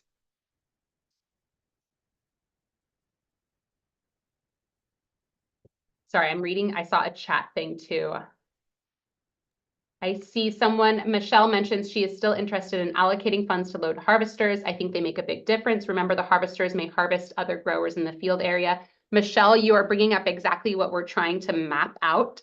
So even though we have the locations of where folks purchased the new harvesters, we also know that they might not just harvest their own field, but they might harvest other fields. And so that's what we want to get to you all, to show you where we've made an impact. And then on the inverse, show you where we need to make an impact if we are able to. So I appreciate that. And then I saw an earlier report showed that one company got over 800,000 and just one company, not sure if that company is mostly located in the 617 boundaries. Everything that we spend 617 SERP 617 funding on is located in the boundary. So say the company doesn't operate, if it's like a tractor or something that happens within the boundary, they have to operate in the boundary in order to be eligible for the funding. But one thing I will just acknowledge, and I think it makes a lot of sense, is what Bianca just said. And something we've been doing is really focusing on the folks that live or operate around the La Colonia, Smith's Corner, all those areas that you're all talking about, not the folks that are like on the edge of the boundary miles away. Any other information folks want to know about that will help them make a decision? Oh, thank you. That's exactly what I just said, Steve, is yes, the Strip and the La Colonia areas are exactly the places. We have done that outreach. We just don't have funding. So unless we move funding, the outreach for low dust harvesters isn't really going, you know, hopefully if we can shift funding and then get those folks to apply, I think that's going to be the best use of our funding. Any other things folks want to know? And Bianca, we'll work with you too as we send out information ahead of the meeting to see if we're meeting folks' expectations for what they need to make a decision.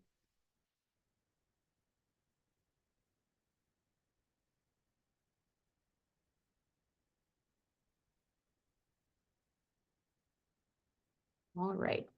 So many great points, so many great questions. Bianca will follow up.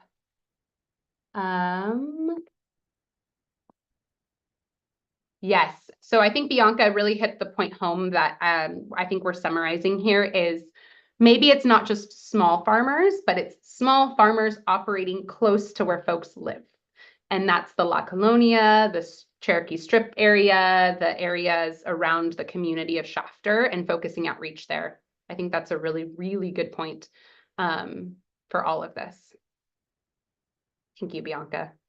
And thank you, Steve.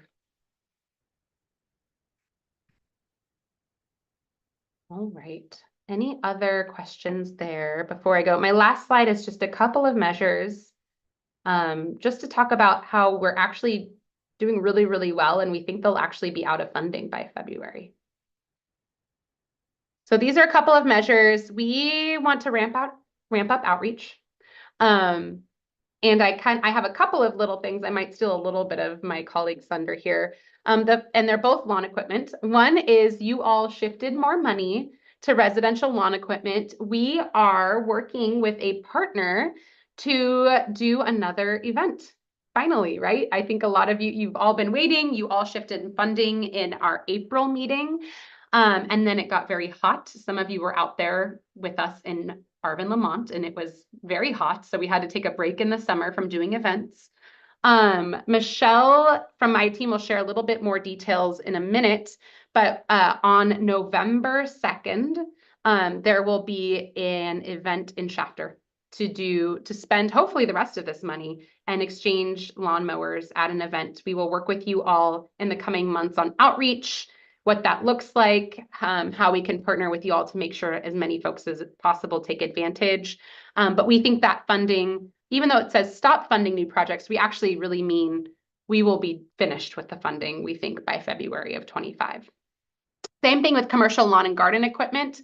$13,000 is not very much money left. That's actually a really good thing. That means for some of the bigger pieces of equipment that actually doesn't cover all of it, but that's a good thing. And that maybe some of smaller pieces of equipment can go out to folks at the city or folks at school districts to take advantage of some of the commercial lawn and garden equipment. And that's kind of how we feel about these kind of particular pieces that we think can move forward rather quickly. I'm going to pause there and see if there's any questions before I talk about a couple of other things and next steps.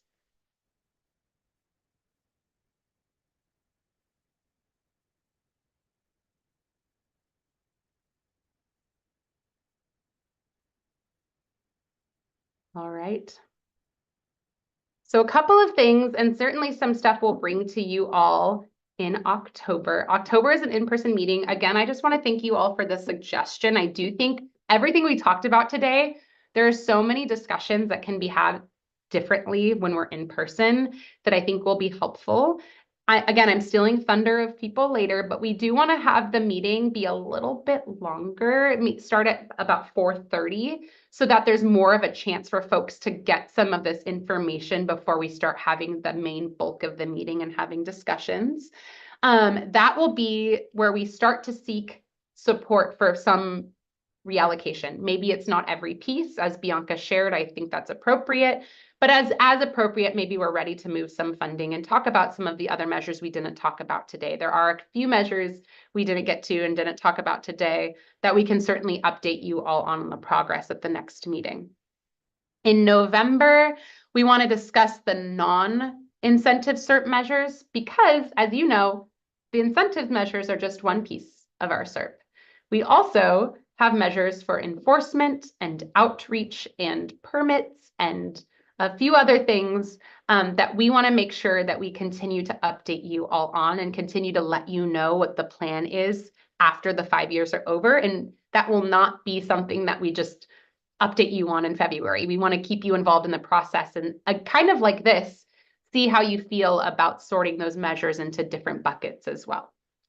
In December and January, as we kind of talk together, we want to do a final CERP implementation review. That doesn't, again, you just saw, we are not done with the CERP. There are many, many measures that we will keep working on, but we kind of want to see what we have completed and do a big review together to make sure that the plan that we give to CARB that says, hey, these are the measures we've sorted into buckets, that make sure that we're just all on the same page. And then in February 2025, the Shafter CERP, at least as it exists right now, is sort of complete. And then we move on to sort of Plan B, which is the measures we've now sorted into buckets and we will move forward on. So that's the plan for the next few months. And the reason it's important is that that February 2025 status check-in, or that end of the Shafter CERP, that is the end of 5 years. So that date doesn't move. And so really it's the next 5 months that we work together, 5 or 6 months that we work together to come up with that. Here are our buckets. Here's what we plan to do next. And here's how we plan to move forward together. A couple of things is that this won't just be, hey, we're done and we're never going to meet again. We will talk also at the in-person meeting about what it means to continue to meet as a group and to continue to work together on those measures that we still want to move forward with. But we are going to transition to sort of like a plan B. This is now what we're doing now that we've tried this one plan for 5 years. So that's the plan. I do see Michelle's hand and I'm happy to take questions. I'm sure there are several. Go ahead, Michelle.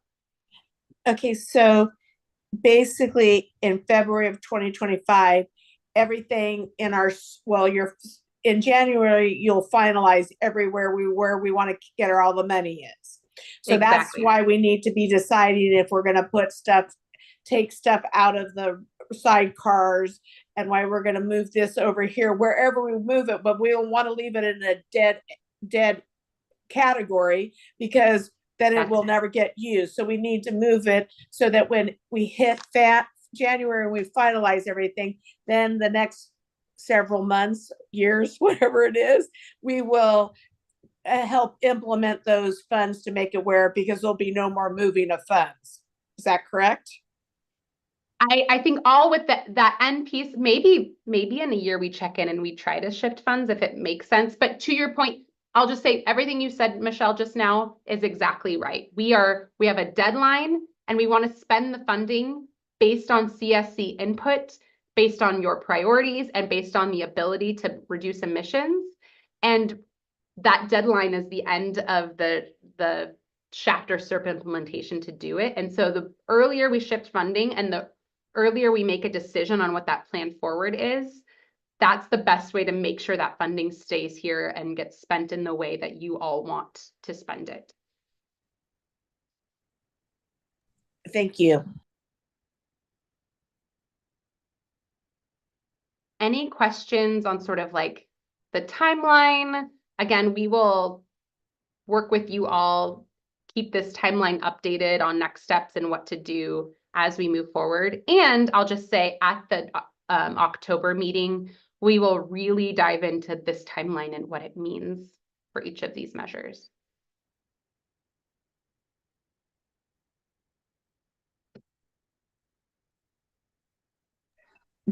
Jessica, sorry to interrupt. Will we be having a December meeting? This is Jessica. We'll work together on figuring out what that December meeting looks like.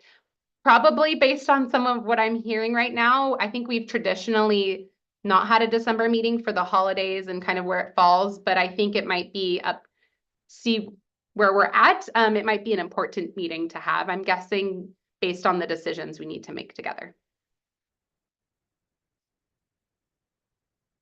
This is Diana. Thank you so much, Jessica. Before we move on past this agenda item and switch to standing updates, want to give another chance for any of you to ask any questions or also share with us what would be helpful for you to have either at the October meeting or before the October meeting to help us with our discussion that we're going to continue in person with all these different buckets.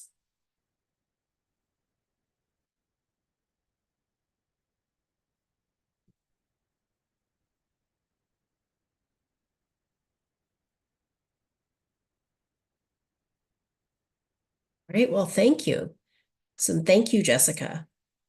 I'm going to now pass it to Vanessa to take us to our next agenda item. Hi, this is Vanessa. Thanks so much, Diana. At this time, I'd like to transition us to our standing updates. So we're going to spend some time listening to updates from some of the agencies who are with us today. We can start off with the Air District.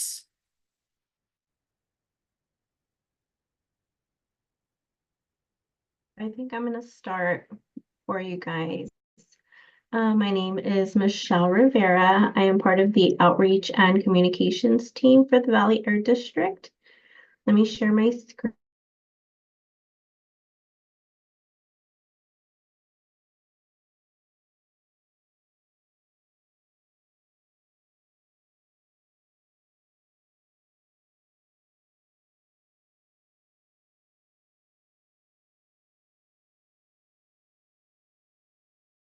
And chat. Is it just me or is Michelle frozen? Michelle froze for me as well. Oh, wait, you're back, Michelle. Maybe. I saw your head move, Michelle. Can you try to say something to see if we can hear you? Can you guys hear me? Yes. Yes. All right. I'm going to turn off my camera just in case. I did get disconnected, but let me see if this helps. I'm going to try sharing my screen again. Okay, can you see my screen? Yes. Okay, so I'm just going to go over briefly some of the outreach events that we participated in this last month. We did get to spend a couple days out in Shafter. One of the first events that we attended last month was the Valley Can workshop. We did help residents here that attended the workshop apply for the Clean Air Rooms program, and we distributed promotional materials as we do with all of our events that we participate in. We did get to help, I believe, I think it was about 20 people at this workshop, but this was just one of 4 events that we got to attend in the 2 days that we were there. So it was a really good workshop. There was a lot of people there. Here's some more pictures just on some of the outreach. As people are waiting, we are helping them, going table to table and asking them if they've heard about our programs, if they've applied, and if they haven't. Attending this workshop is a great way for us to get them to apply because they already have all the documents that they need. So we're able to work with them, teach them a little bit about our programs, not just the Clean Air Rooms program, but everything that we do at the Valley Air District. One of the other events that we did participate in was Shafter First Fridays, as Rocio mentioned earlier in this presentation. We did help residents also apply for the Clean Air Rooms program. So we got to see a little bit of everybody, older folks, adults, and children. As you can see here, So they get to also learn about our Healthy Air Living Schools program, and they get to learn about what we do here at the Air District. While we were in your guys' area, we also got to visit Teresa Burke Elementary, which is in your 7-mile radius. We attended this school. It's in Wasco. And we attended school drop-offs, or I'm sorry, this was pickups. So while the children are getting picked up from school, we're giving education to parents and encouraging them not to idle while waiting for their children. So here we are, just distributing information, again, telling them what we do at the Air District, and also encouraging them to apply to the Clean Air Rooms program. Another school that we attended while we were there was Redwood Elementary School, and this was on August 27th. This was a mixture of elementary and middle school students. We did try to spend as much of our time in the elementary school section, but the school dismissal times are around the same time, so we tried to hang out as much as we could there and talk to children and parents. There's a few more pictures. One of the other schools, our last outreach that we did while we were there was at Golden Oak Elementary, and this was for their back to school night. This was probably our greatest outreach effort that we had. There was a lot of parents, and it was one of the schools that we hadn't been able to get into for a while. So we were really happy to see the outreach that we were able to do there, and just the parents that were interested and that hadn't heard about the Clean Air Rooms program. So we know that people are applying. We did see an uptick in the number of applications that we received, which I'll give you guys an updated number in a few slides. But this kind of just shows you like the type of outreach that we're doing, the type of people that we're seeing. This is an updated number of the applications that we've received. So we have received 1,118 applications for the Clean Air Rooms program. So we did see a jump in the number of applications from last month, which is exciting. The outreach that we're doing is working. Planned outreach for Shafter. We do have another vehicle replacement workshop coming to you guys. So we plan to partner with Valley Can and attend if possible. Hopefully we get to see new folks that haven't applied to Clean Air Rooms program or know about our other programs. So we'll see you guys there. We will have flyers available. If you guys need any, feel free to reach out. We can mail them to you guys. And then, as Jessica mentioned, we will be partnering with Valley Can for the smog repair event, and this will be on November 2nd.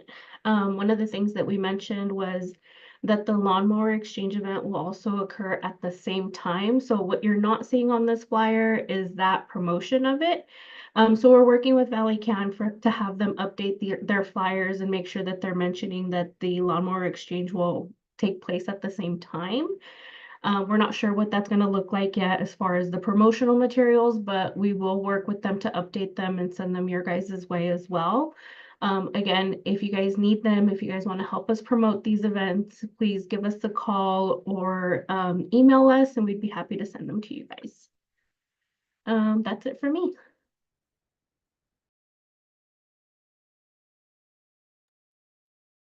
Awesome. This is Vanessa. Thank you so much, Michelle, for that presentation. It's great to see so many outreach events happening in Chapter and seeing so many folks take advantage of the info and resources being provided as well.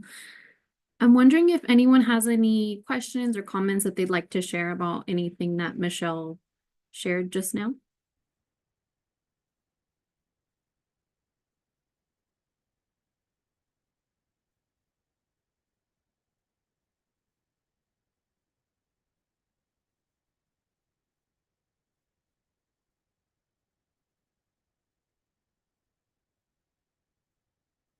I'm not seeing any hands raised and there isn't anything in the chat. So in that case, we can move on to Carb. Carb, do you have any updates to share with us today? Yes, I do, and I will try to be as concise as possible. This is a pretty exciting update.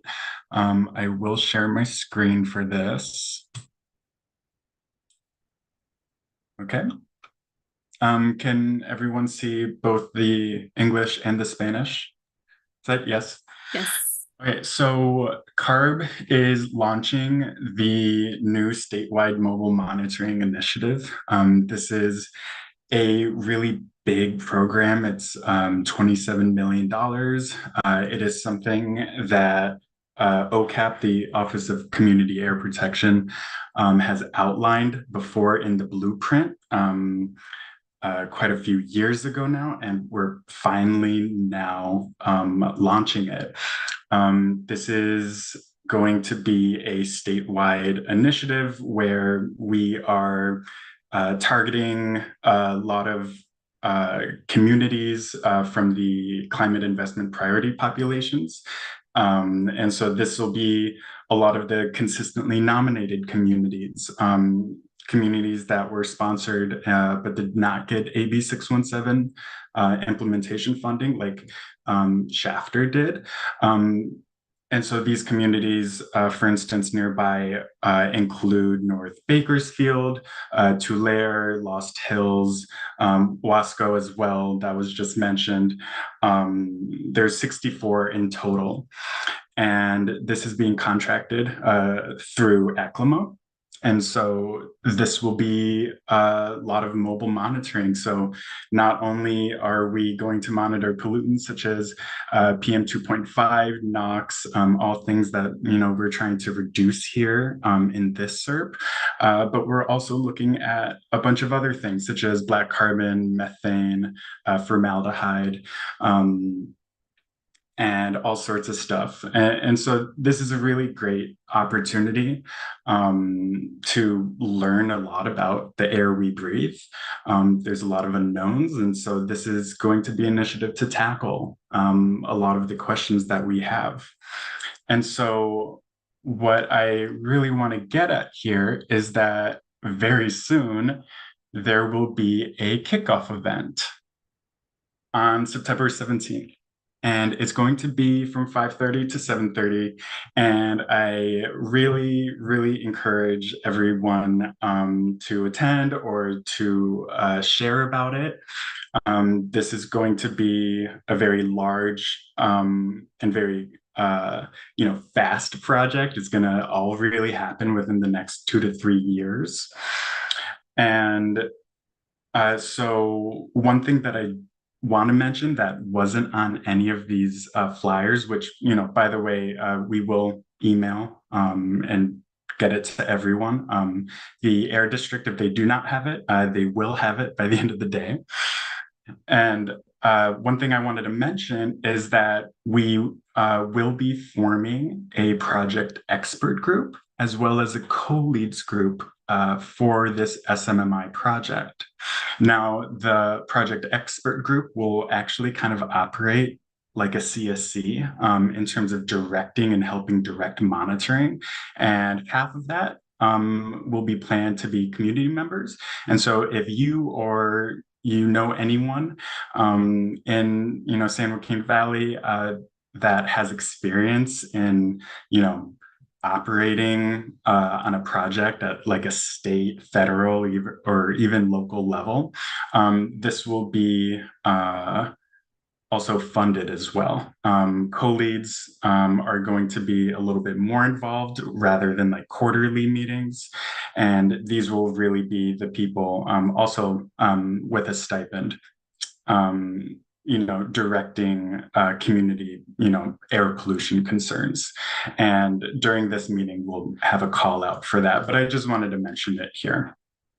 And so, I think I don't want to take too much more time, but yeah, the SMMI project, if you guys have any questions or need any clarification about it, because it is a really big project, just please let me know. Yes, Jessica? Sorry, maybe you were already getting there. Can you also talk about the other big announcement that's happened since the last meeting, which is the community air grants themselves and the request for applications? Oh, in terms of, oh my gosh, I do not have that up right now, but you're totally right.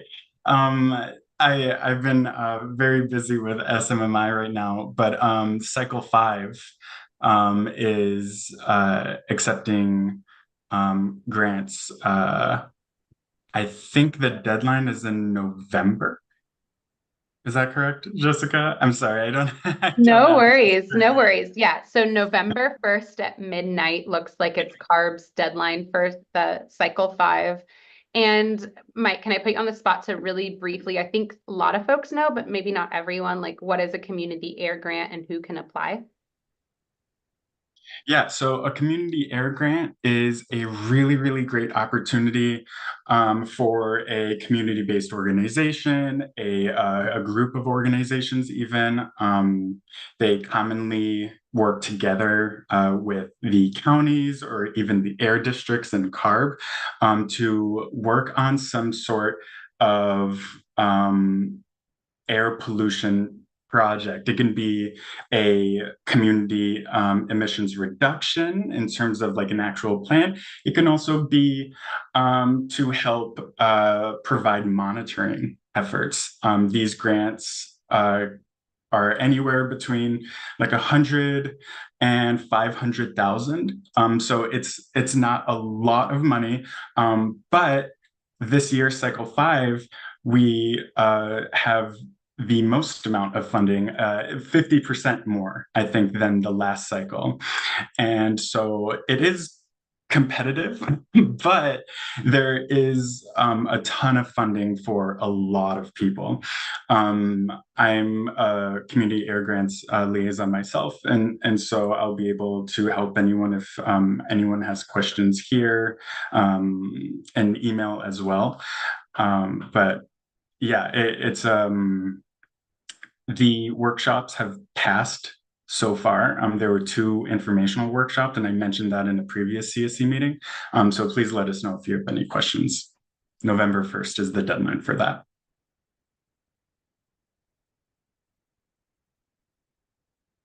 And Jessica, I see you put the RFA for the CAG grants. Thank you so much. I just posted the 1-pager for the SMMI project in the chat as well, but everyone will get this in email also.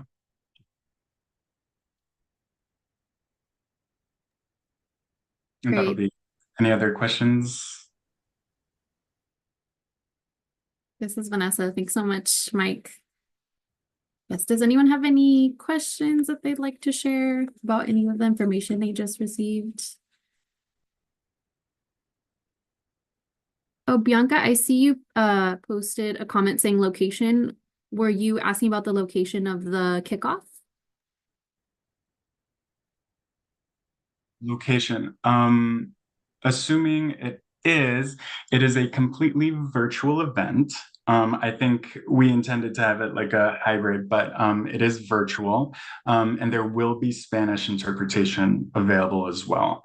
And so if you do click on the QR code that you guys will have available to you, that will give you a registered link.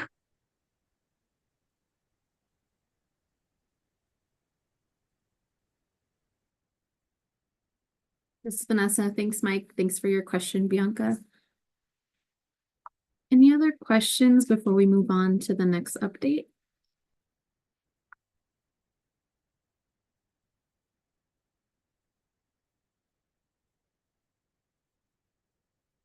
All right, in that case, we can move on to DPR.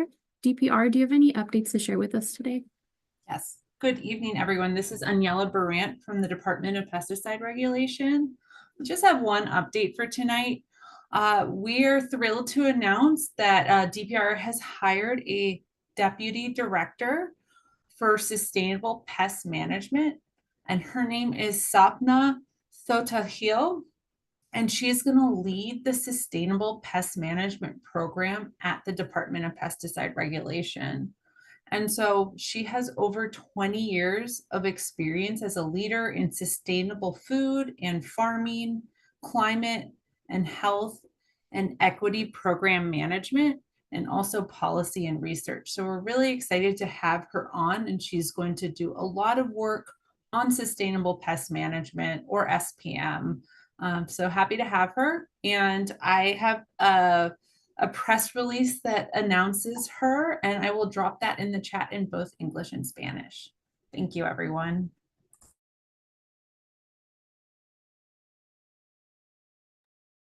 This is Vanessa. Thanks so much, Aniela. And she just dropped a press release link in English and Spanish. So please feel free to click on that if you'd like to learn more.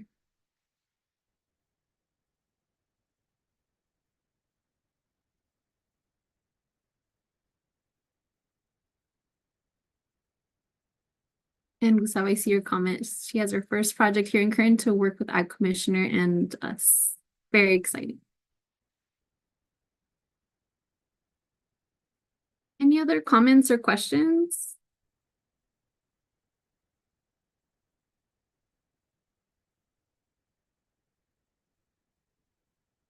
Are there any other agencies today who have updates to share during standing updates?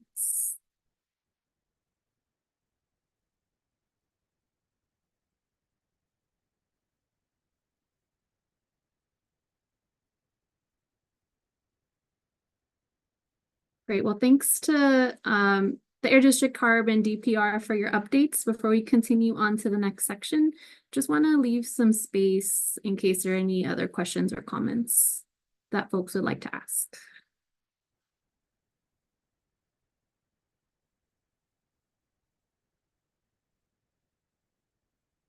Alrighty, in that case, we are going to move on to our wrap up next steps item. I'm going to go ahead and share my screen. One moment, please.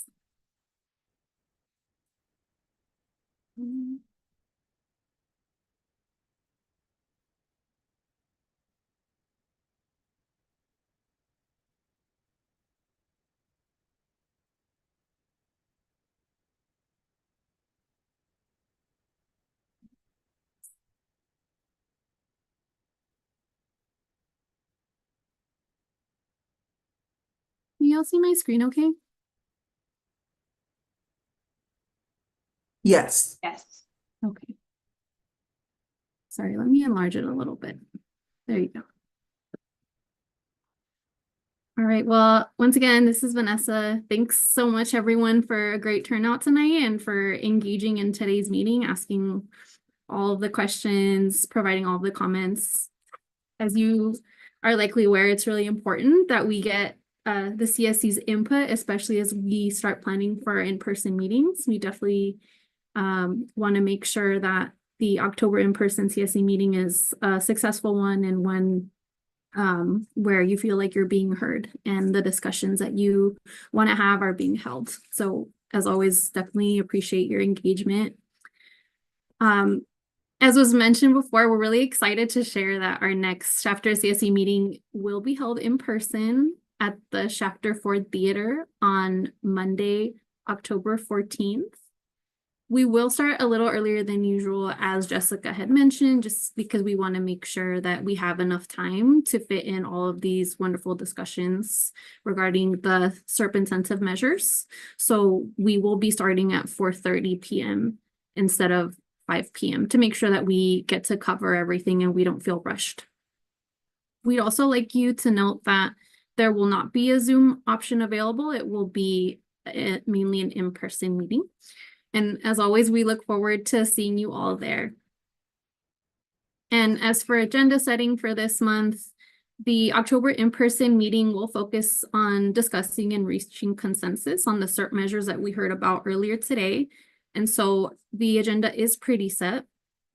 Given this plan and that the CSC had requested that SERP decision-making be held in person at last month's CSC meeting, I just want to ask if everyone is okay with skipping this month's agenda setting meeting.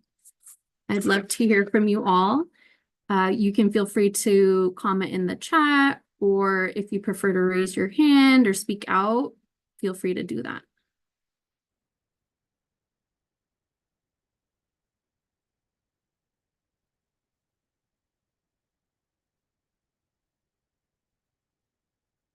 Is there anyone who thinks that we should have an agenda setting meeting next week?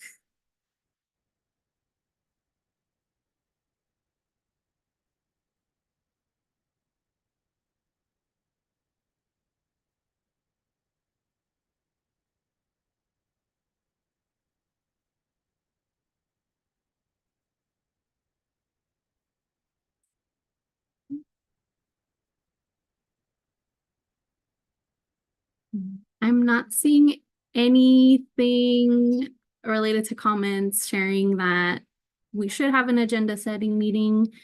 I'd like to assume that folks are okay with that. If that is not the case and you definitely want to have an agenda setting meeting, please do let us know. In the meantime, we will plan on not having one for Monday.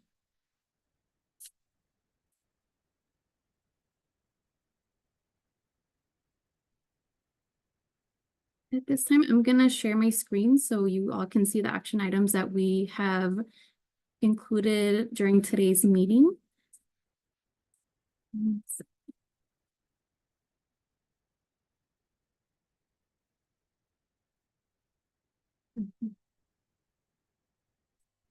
Can you all see my screen okay?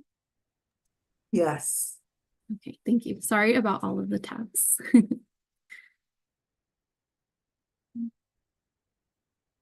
Let me just see.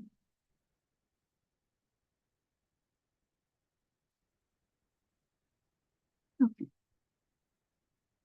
So as you all may know, we work really hard and diligently to ensure that we are capturing all of the insights and the action items that come up during CSC meetings. And so in doing that, we might miss some of what was said during action items. We might miss parts of action items, or we might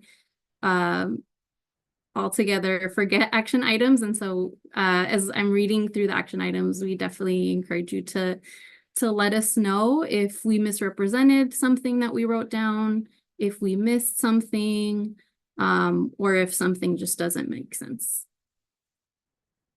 So at this time, I'm gonna go ahead and read through them. The first one is the Air District will work with the wonderful company and the CSC on reaching out to community regarding celebrating oleander planting and protecting oleanders from theft. The second action item is the Air District will work with the CSC and the Ag Commissioner to set up a meeting to discuss opportunities for utilizing $125,000 in pesticide notification funding. Number 3, the Air District will ensure outreach on EVs or electric vehicles has been completed and will provide an update at October's CSC meeting.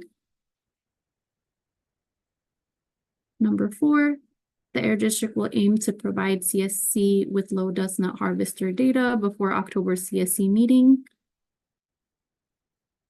And lastly, the Air District will work with Bianca to make sure folks have what they need to make a decision regarding low dust nut harvesters in the October meeting.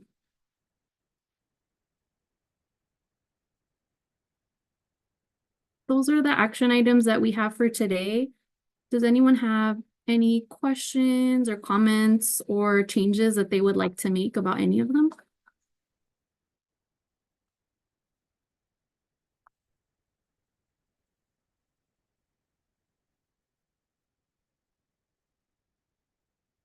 Linda, I see you raised your hand. Please go ahead. I have a question on that last action item. And it said about Bianca and the low dust nut harvesters. Could all of us have the information on it? Oh, certainly. And whoever wants, I was just saying work with, since she had a lot of comments about what information they were interested in. We will share all of the information, or if other folks want to work with us on letting me or others know what information they also want. She just happened to be the person that brought it up, but all of the information, regardless, will be shared with everyone on the committee. Okay, and Bianca had said that it was, or someone, maybe it was you, Jessica, about having it to folks, smaller farmers. So with that, could we know what the stipulations were last time that they couldn't qualify? Oh, they could qualify the whole time. The idea was that maybe our outreach would focus on smaller farmers. And then as discussed tonight, I think narrowing that down even more so to folks next to the populated areas like the La Colonia, Cherokee Strip, Shafter area. Oh, okay. Yeah, okay. So there was no, so we're not proposing changing there were no barriers. It was actually a very well taken advantage of program. The idea was just one of the proposals was maybe our outreach was to smaller farmers closer to you all rather than With bigger some of farmers. the smaller farmers, I don't really know how it works, but if they have to come up with a lot of money up front, or you know, where they don't get paid as quickly or something, is there something that we can change in the language to help them out? Maybe they don't have the funding available that the larger farmers have, because those low dust nut harvesters, I've watched them work and they make a much like a big improvement. They certainly do. And maybe that's one of the pieces we bring back, just knowing that it's 7 right now, is I don't know that we've had trouble. I think folks have been really ready to partner with us. But I know that maybe that's some of the information we come back with is, have we had trouble having folks that are small farmers take advantage, and are there barriers to that? But I do know, and I know that our incentives supervisor that is in charge of that is on here, and I'm sure he's acknowledging. I do know we have folks that are interested in this, so I don't think that it's the amount of funding or the barriers. Again, this was a program that went very quickly, so we're just now at the point of how do we get more people to take advantage, but we need more funding. So, but that's a good point too, Linda, is maybe that's one of the things we bring is just information about small farmers. Is there a barrier? And we can answer that definitively. And I know in previous meetings, there's been discussion that maybe some of the nut harvesters got moved around, but to Michelle's point, I have heard that farmers help each other out. And so, you know, someone South Shafter might be helping someone in North. So I just want people to keep that in mind, that, you know, they are going to move around. And if it is a low dust nut harvester, we want that to happen. That's exactly right. And that's one of the things we want to get to you all, is more than just information about where folks purchased, because that's the information we've already provided. But the additional piece is, where else do they harvest? And they might be harvesting their neighbors or other folks down the road. Okay, perfect. Thank you so much, Jessica. Thank you. This is Vanessa. Thank you, Linda, for your question, and thanks, Jess, for that response. Gustavo, I see you have your hand raised. Please go ahead. Yeah, very quick. In terms of sidewalks, did the district got any proposal applications from the city of Shafter and Kern County? If you have any information about that, I think that can help for the next meeting to figure out, you know, if both the city and the county have, or if they didn't, if they can do it before next meeting, so we can figure out, you know, if, you know, how much money they need to develop the project that they may propose. This is Jessica. That's a great idea. The basic answer is no, because we had no funding. We weren't soliciting any more projects. But Gustavo, your point is well taken, in that knowing what we can do will help us decide how to shift the funding. And so we can work with our city and county partners to get that information. Thank you, Vanessa. Thank you, Gustavo. Thank you, Jess. Just so I make sure that I understand, can you please clarify what the action item was, please? The district will work with the city and the county to identify potential projects for the street, road paving, sidewalk measure.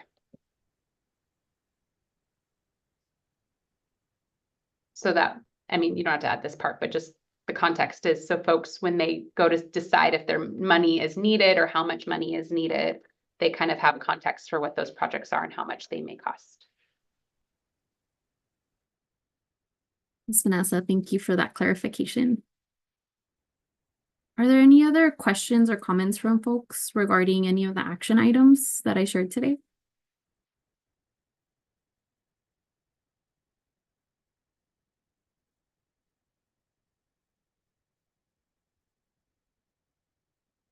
Not seeing anything, so I'll stop sharing my screen, and I'll share my screen one more time for public comments.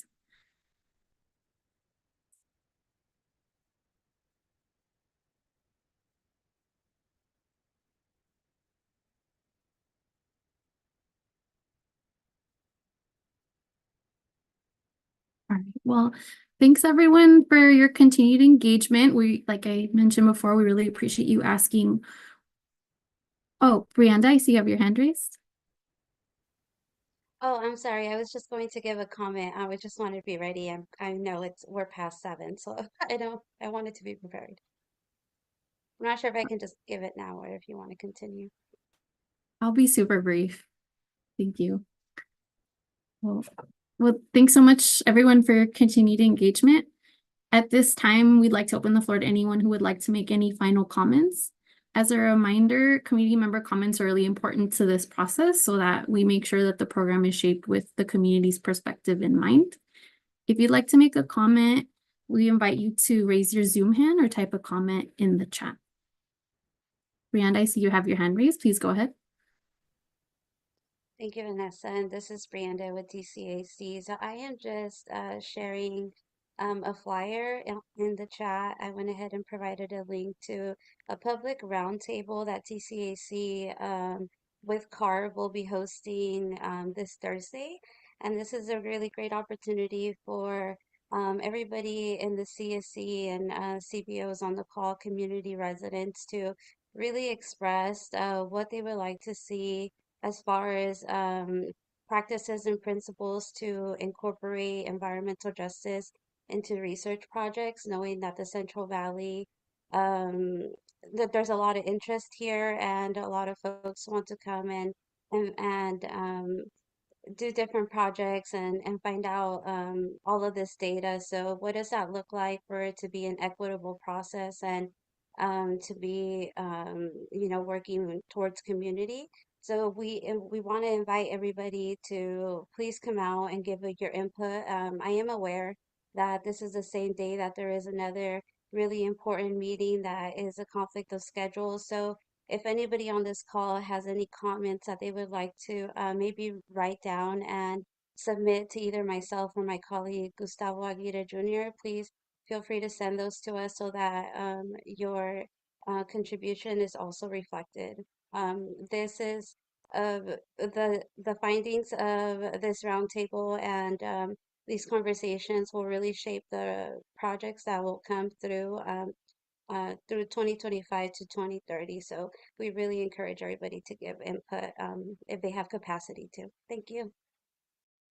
This is Jessica. I just want to add that we did send a note to you all, so you should have an email, but we can also commit to sending a reminder for folks. Thank you, Brenda. Yes, and thank you to the Air District for doing that. I did see that. Thank you so much.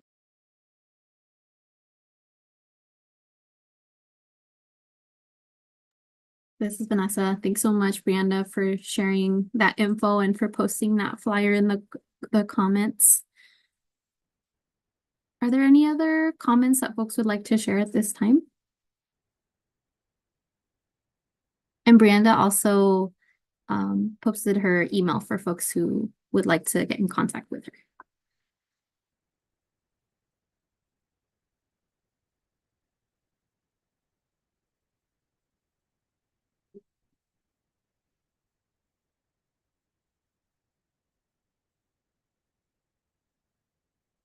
In the meantime, I'm going to stop sharing my screen real quick so I can see if there are any comments on YouTube.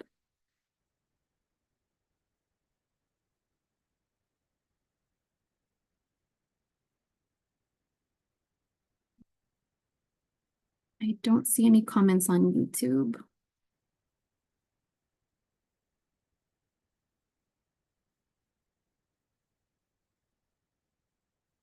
Seems like there aren't any other comments from the public joining via Zoom or on YouTube. So that wraps up our meeting for today. Once again, thank you all so much for being here and for staying 9 minutes past time. Really appreciate it. And with that, I'm going to pass the mic on to Jessica for final remarks before officially closing the meeting. Thank you all. We have so much information that we are going to bring together ahead of the meeting, but certainly at the meeting next week next month, based on all of your engagement today. So I just want to thank you for that engagement and thank you for all the different angles and opinions that were shared today. Today was a really, really important meeting, and I think we've moved a lot of things forward, and I look forward to seeing you in person in just about a month. Take care, everyone. Have a great night. Thank you, everyone.